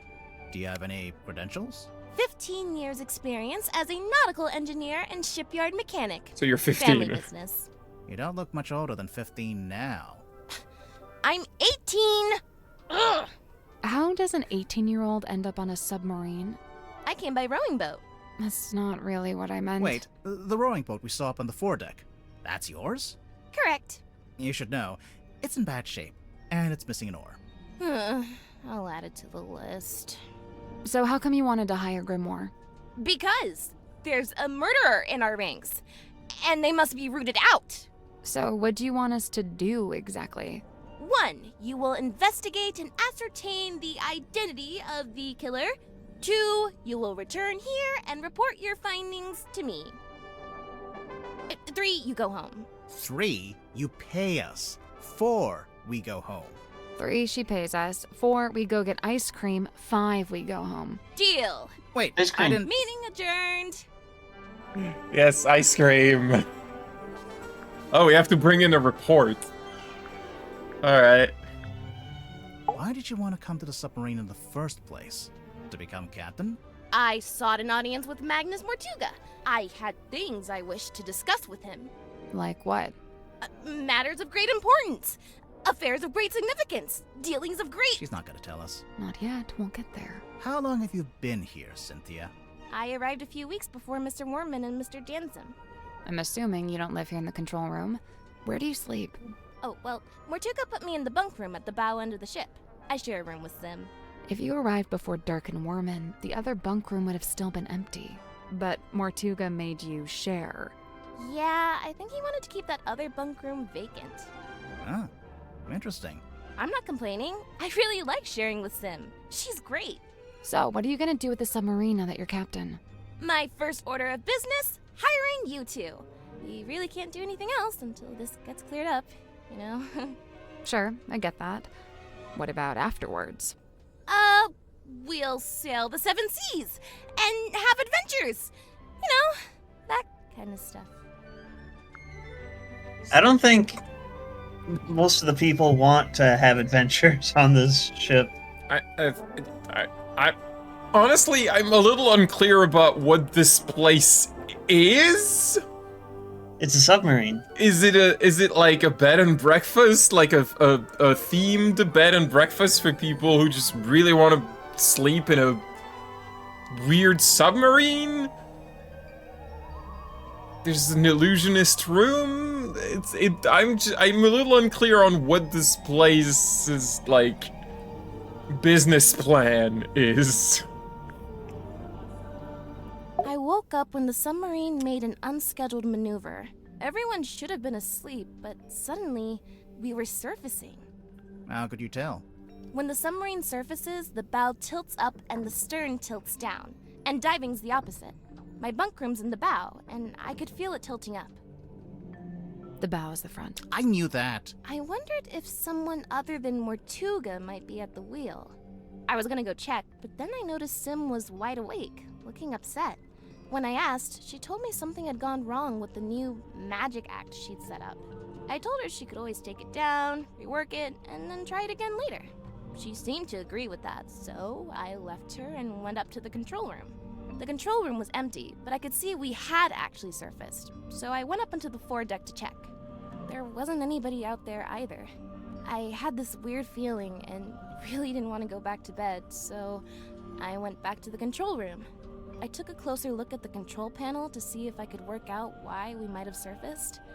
Suddenly, the readings all started to go haywire. The ship's compass... Oh, haywire! It was, malfunctioning. So, I pulled it out of its socket. Yeah, I, figured it would need to be taken for repairs. So I left the control room, but bumped into Dr. Zephyr in the parlor. He was carrying a little empty bottle made of green glass. I don't know why. I didn't ask. I went down the 2 ladders and towards the engine room, since I wanted Mr. Grip to take a look at the ship's compass. But then Madame Tadpole appeared and called out to me. She wanted me to bring Grip and everyone else and meet her outside the storage room upstairs. I went into the engine room and gave Mr. Grip the compass. I told him the needle would need replacing. Did he agree to fix it for you? Yeah, of course. He even said he had a bunch of replacement needles he could try out. Anyway, then we went to the cargo hold to fetch Mariana Moon, and the 3 of us went up to the storeroom like Tadpole had asked. We went down the corridor. The others were gathered outside the little room at the end. I looked through the crowd and saw Captain Mortuga laying on his back, dead. Everyone was trying to work out what had happened. Someone mentioned that Sim was the last person who'd seen Mortuga alive. I didn't like where the conversation was heading, so I took Sim and left. And yeah, that's about it. You went straight back to your room? No, I went back up to the control room first. For what reason? I was wondering if Mortuga had left any instructions or any paperwork. I wanted to read the captain's log, too. Something tells me that's not the whole story. That's the whole statement, I swear. If you have any other specific questions, I'll, field them separately. Huh. So what's the deal with you and Sim? Sim's my best friend. Well, that's nice. Yeah, She's they're really gay. cool and weird, and she knows all kinds of stuff about illusions and magic and curses and psychics and haunted dolls. What a ringing endorsement. Curses? Oh yeah, Sim's obsessed. She's convinced that she's cursed, or even that she is a curse. That's why she wears that locket. I don't know. This sounds like kind of an unhealthy predisposition. Oh yeah, totally. I'm actually pretty worried about her. Especially since, you know. No? So it's Since I'm in looking love like with Sim her. was the last person to see Mortuga alive. They were both in that storeroom the evening he died. The Illusion Theater. They were roommates. I guess I gotta... I wonder if Sim would let us take a closer look at that locket of hers. Yeah, I was thinking about that. Can't hurt to ask. Yeah, let's go now. Finish looking at that room later. Oh, right, I almost forgot. We should be able to get into Sim and Cynthia's bunk room now. No, that's... Yeah, no, right now. Go, Colleen, go now. Go No, go now. Go. Oh, come on. One thing at a time. No, just keep getting rerouted. No. Pauline, come on. Tell me about Cynthia. Fair Cynthia, O truest friend, my steadfast fealties won. You're both from Silkworm, and you're the same age. Do you know her from before? Though kindred bred neath sullen skies, now we met out with this sunken silver shell. You really never ran into each other in the town? She is bloomed from deepest silken soil, whilst I mere wandering weed by a wild wind blown. Ah, of course. You make a friend, and then she ends up as the new captain. Must have been, you know, a nice, unexpected bonus. 'Twas no sudden thing. Full well she plotted thus her course of fate, to helm this vessel next by rightful claim, for she in law and title holds its name. Is that so? Cynthia Seafoam, number 6, the Leaden Crown. What? Taking responsibility. I mean, it's a heavy burden. Takes the Leaden Crown. That's true. It's lead, so. A heavy burden? Not gonna respond to that. I don't understand. I forgot what I was here for. You were supposed to go to their bunk beds. No, I was gonna ask about her locket. Sim, could we take a closer look at your locket? I suppose so. Please be careful. Is there a puzzle on it by any chance? It's pretty worn out. It has that eye. I mean, that's pretty like common way to represent an eye. But it does look like this guy's forehead. You really think we should open it? I don't know. Maybe.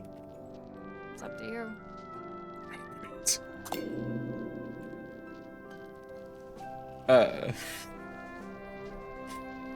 Uh-huh. Yeah. LL? Okay.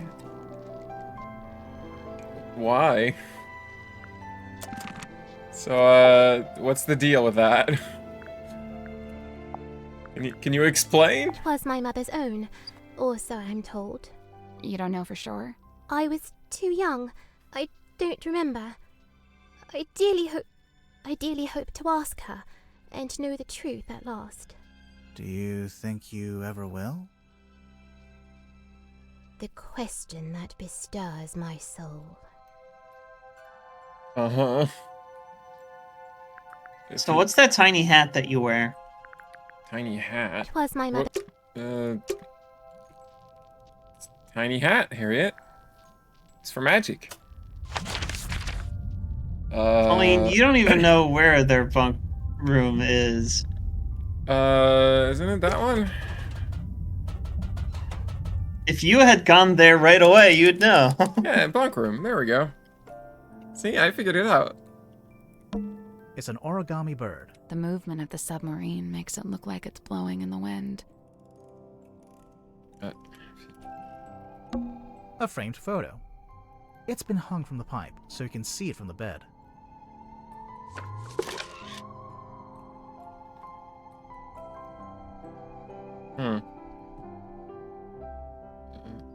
There's nothing behind. But she looks like her mom. She doesn't look much like this gentleman.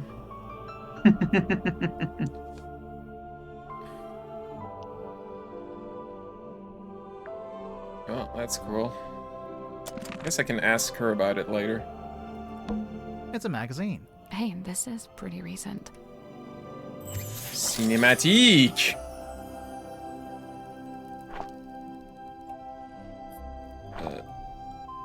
Julie Janelli on acting and authenticity.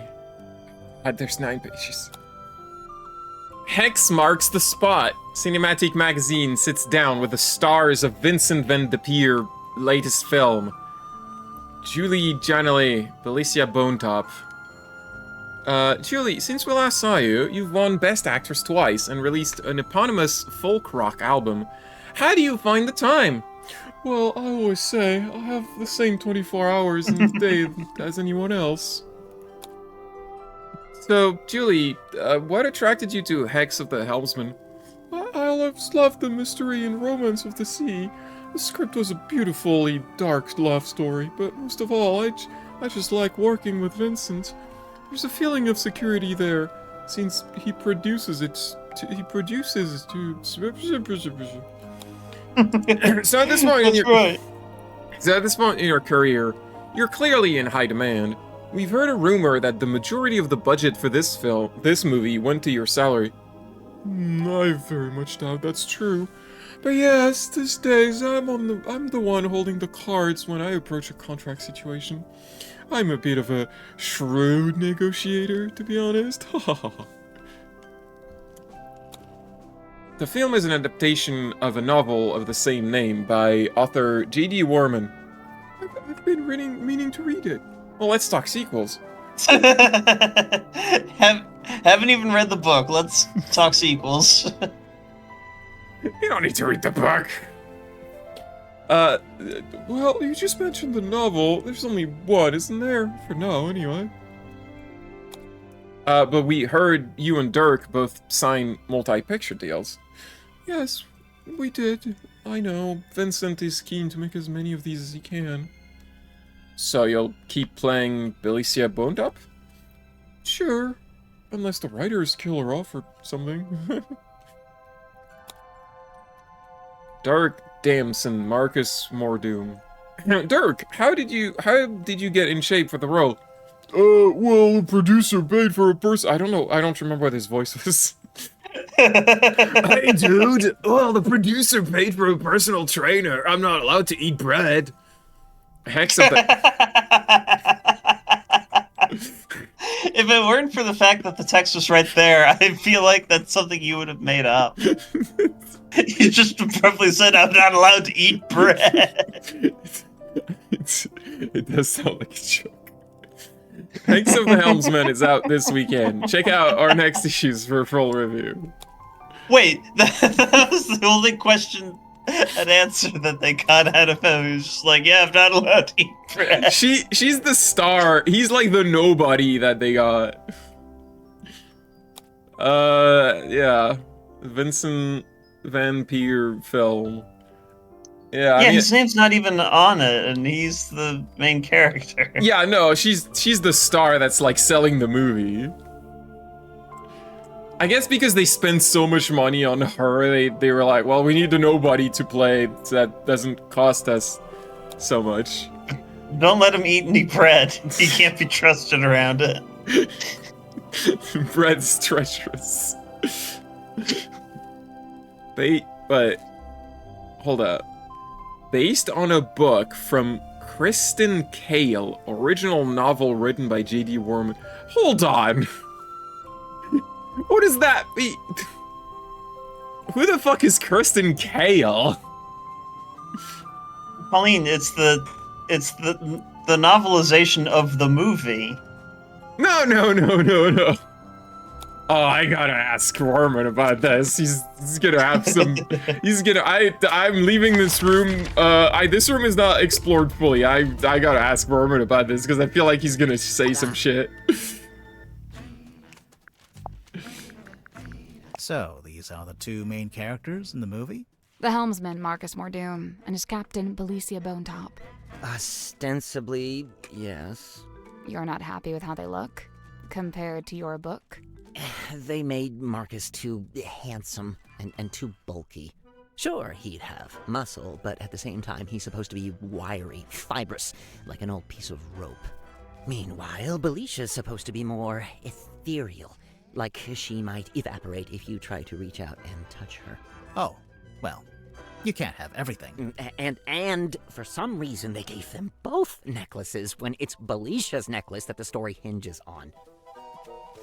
If your story hinges on a specific necklace, then make it the only necklace in the story. This is basic stuff, people! I was hoping he'd comment on the screenplay book thing. I guess he's too annoyed by Pauline, it's based on a book that's based on another book.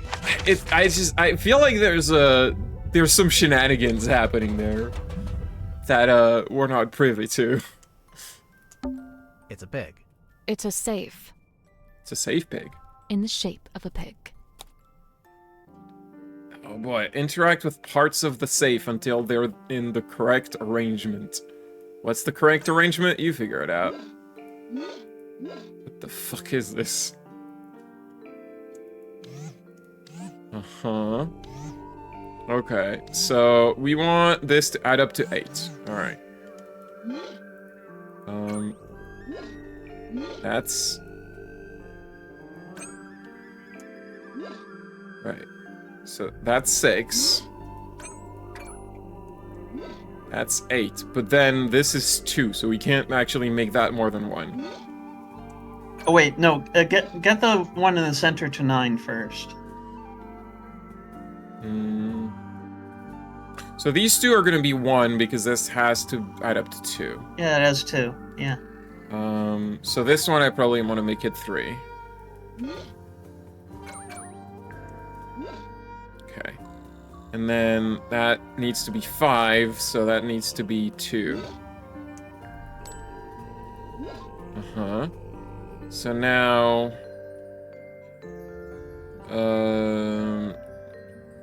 I don't know. This safe is very silly. How to... That's... 1 too many. Yeah, change it back to 3. 3. So that's 6. That should be it. Oh, I got it. Oh, that was it. Nice. I'm a genius. What's inside?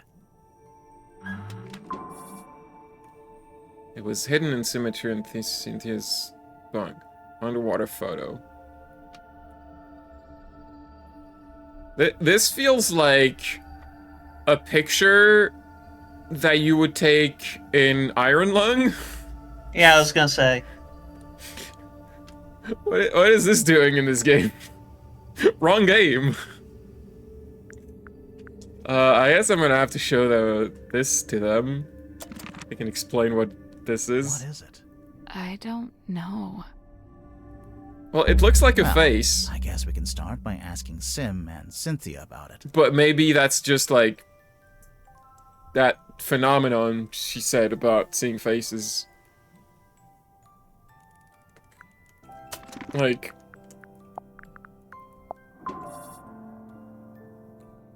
Like, I don't actually think it's a face. I think it's supposed to be, like, some kind of creature. You know what I mean? It's a creature face. Like, it's just a creature that, because of the way it's laid out, it looks like a face.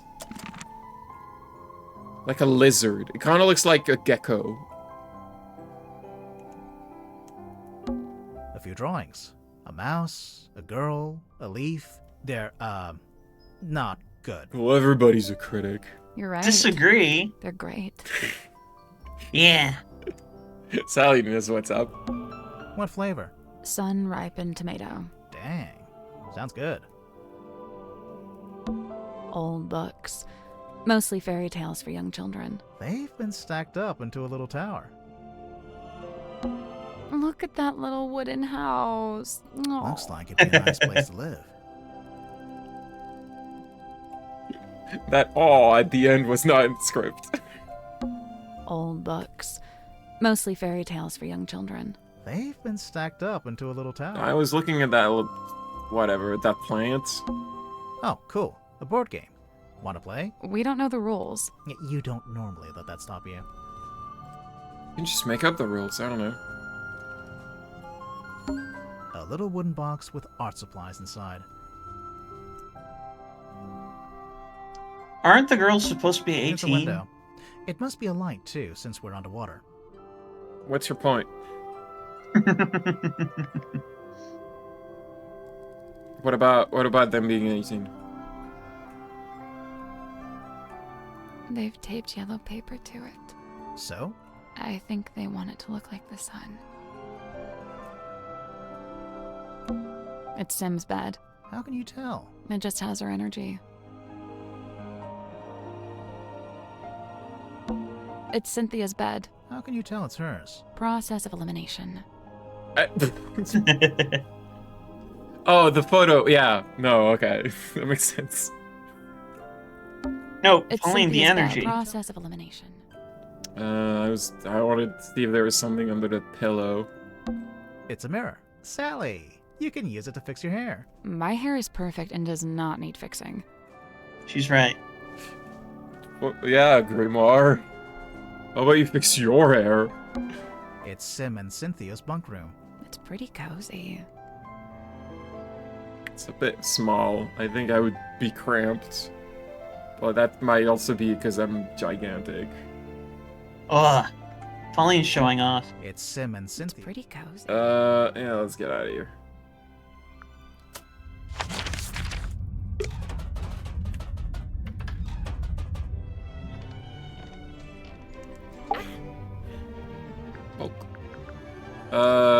Yeah, what's with this picture?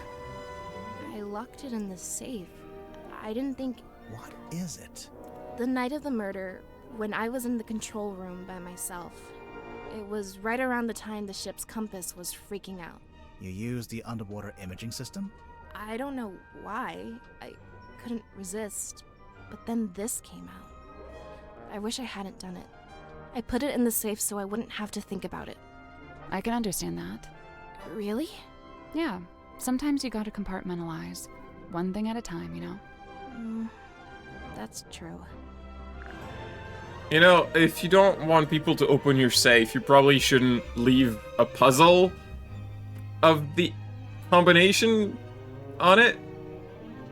Pauline, this world revolves around puzzles. You have to lock it with a puzzle. I can't argue. That's your mom? Yeah, she was the harbor master. That's a pretty fancy jacket for a harbor master. Looks more like a naval officer. Yeah, well, she had a lot of big ideas. She was super ambitious, always making plans. My dad could barely keep up. That's your dad on the right? Yeah, stepdad, but yeah. Are you too close? Not really. We kind of drifted apart after a while. Something tells me the mom's not around anymore.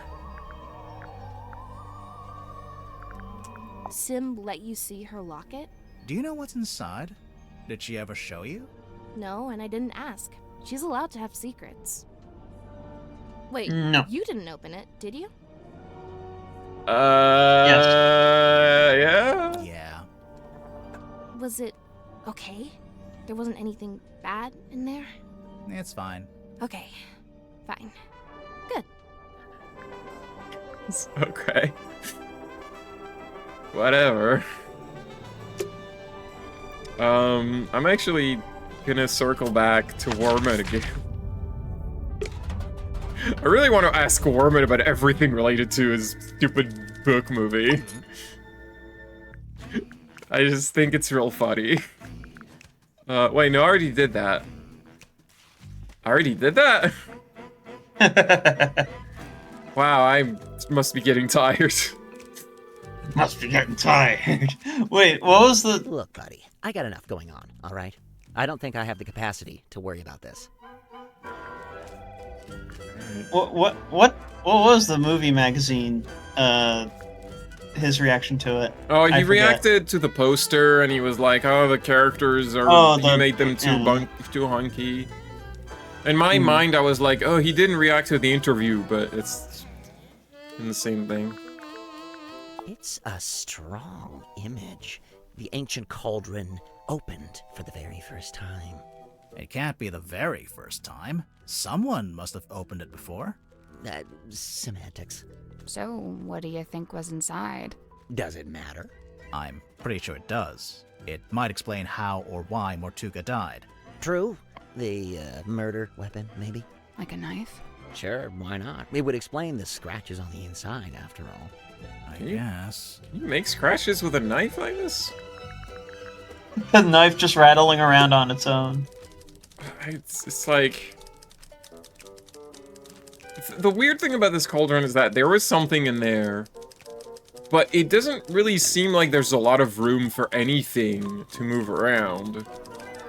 Rats. Rats. And like, there's scratch marks, but like anything that would make scratch marks this big feels like it wouldn't be able to be in this it wouldn't fit.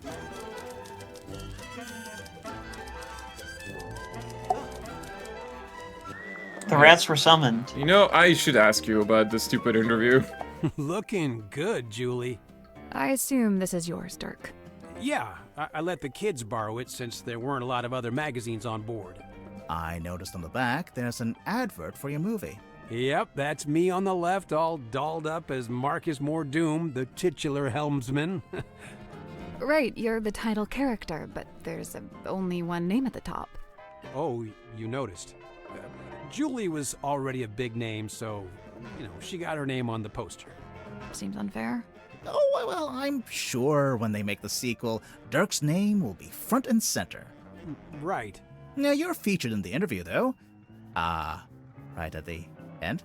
And they spelled your name wrong. Are we done looking at the magazine? Hey, they spelled his name wrong. I didn't even notice that. What was that thing about bread? Why are you not allowed bread? What happens if you eat bread? It's Dirk Damson. Is that not his name? Damson? Damson. He spelled it Damson with an M. Damn, son. Okay, yeah.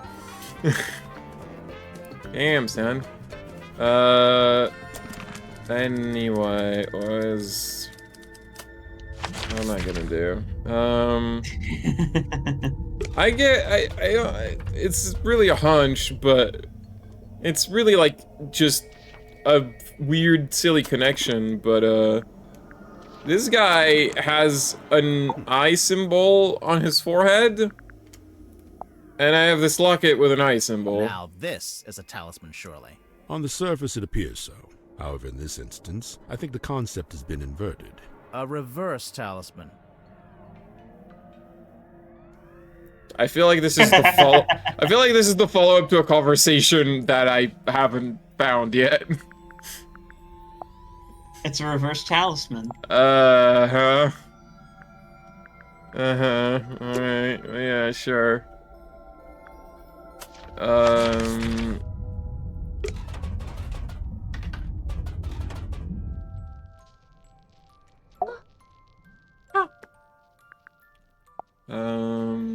Yeah, I already asked you about her. I guess you could tell me more about yourself. You look kind of pale. Are you getting enough to eat? Alas, by flesh and frame and bone and blood I set but little store. Yeah, that's what I thought. So what do you set store by? Oh, like, what are my interests? Yeah. Enwrapped, enthralled, of cloth-in dolls, of effigies, of twins. Okay, sure. Of glass and gleam, of mirrored eyes, of phantoms falsely cast. Fine. Mirrors, okay. Oh! Of what, if aught, doth lay beyond this fleeting form of flesh? Ghosts! Huh. Symmetry Silk Moth, number 4. The Unblinking Eye.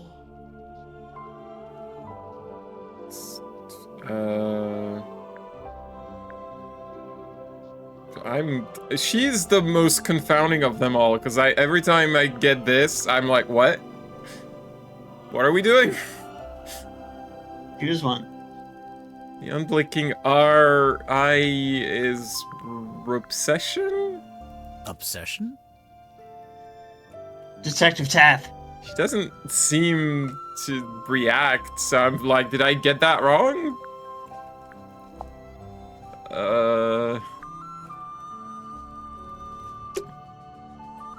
What?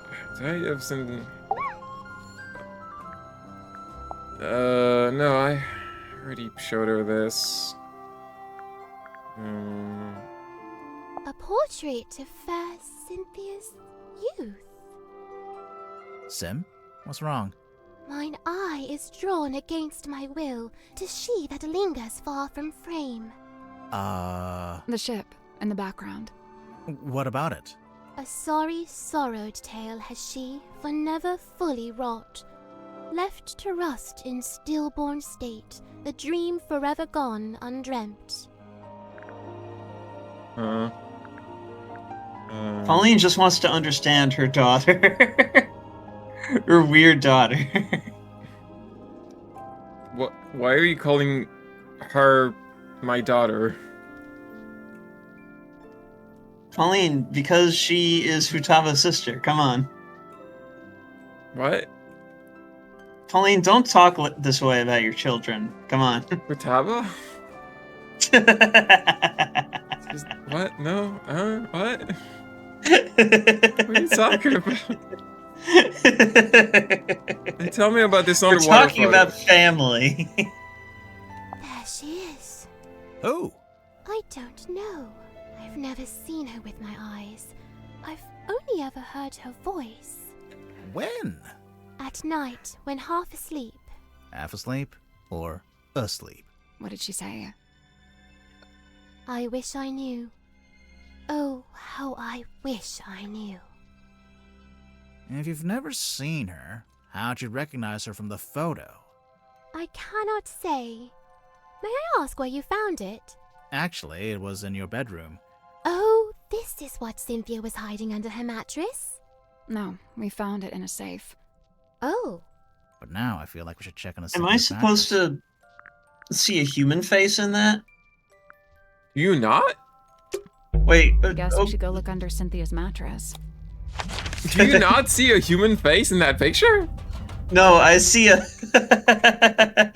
Sorry, I'm looking at the white spots. I see, like a seal's face. No, you have to use it. You have to look at the negative black space. That's the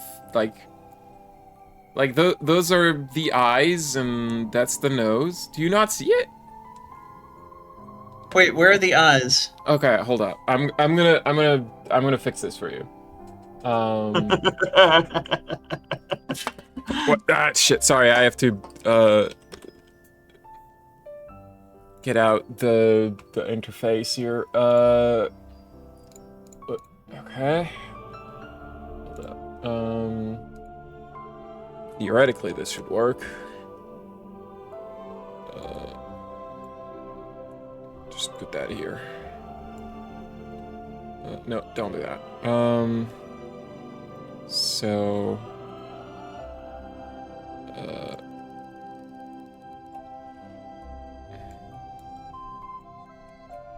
let's see. Like, bigger than that. Like, those are the eyes, and like that's the nose, like this, and that's the mouth.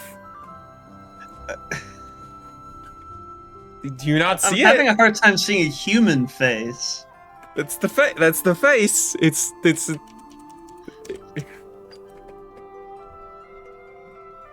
Do you? It's it's right there. I can't see that. I don't think it's actually a face. I think the idea is that it looks like a face. That's the first thing you perceive, but it's not actually a face. It's like something else. Well, Pauline, can you see the face that I see? I don't know what face you see, Harriet. Those two, like, white spots that are, like, kind of similar. That's meaningless. You mean those two white spots? What? Oh my god, how did you not see it? The two, like, semicircular ones. That one, and then the other one. Okay, yeah, okay. And then the nose that you pointed out just looks like a little snout. Like Yeah. like a puffy snout. And then there's like the mouth. Like, just the white. Like, above that. Oh, okay. So I think I see what you mean. So... Wait, did I just close it? Why did I close it? Why did I do that? No, don't... I'm having a really hard time trying to see a human face. Don't do that. So the way... What you're seeing is, like...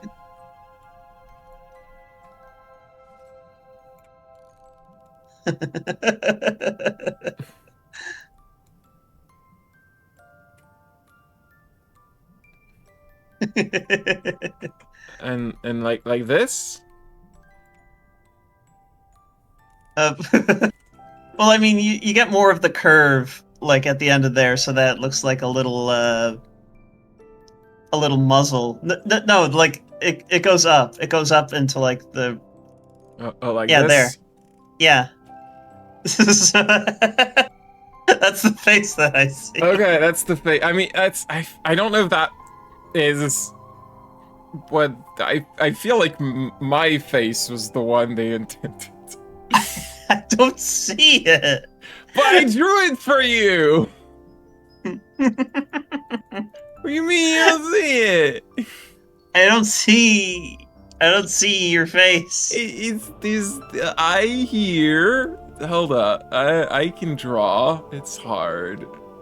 I'm having a hard time trying to see it in the negative space. That's eyebrows. There's an eye here. And the nose, like it follows those nostrils, but like that's the whole nose. And then that's... Why is the nose so big? It doesn't look like a human face. Because it's not here yet.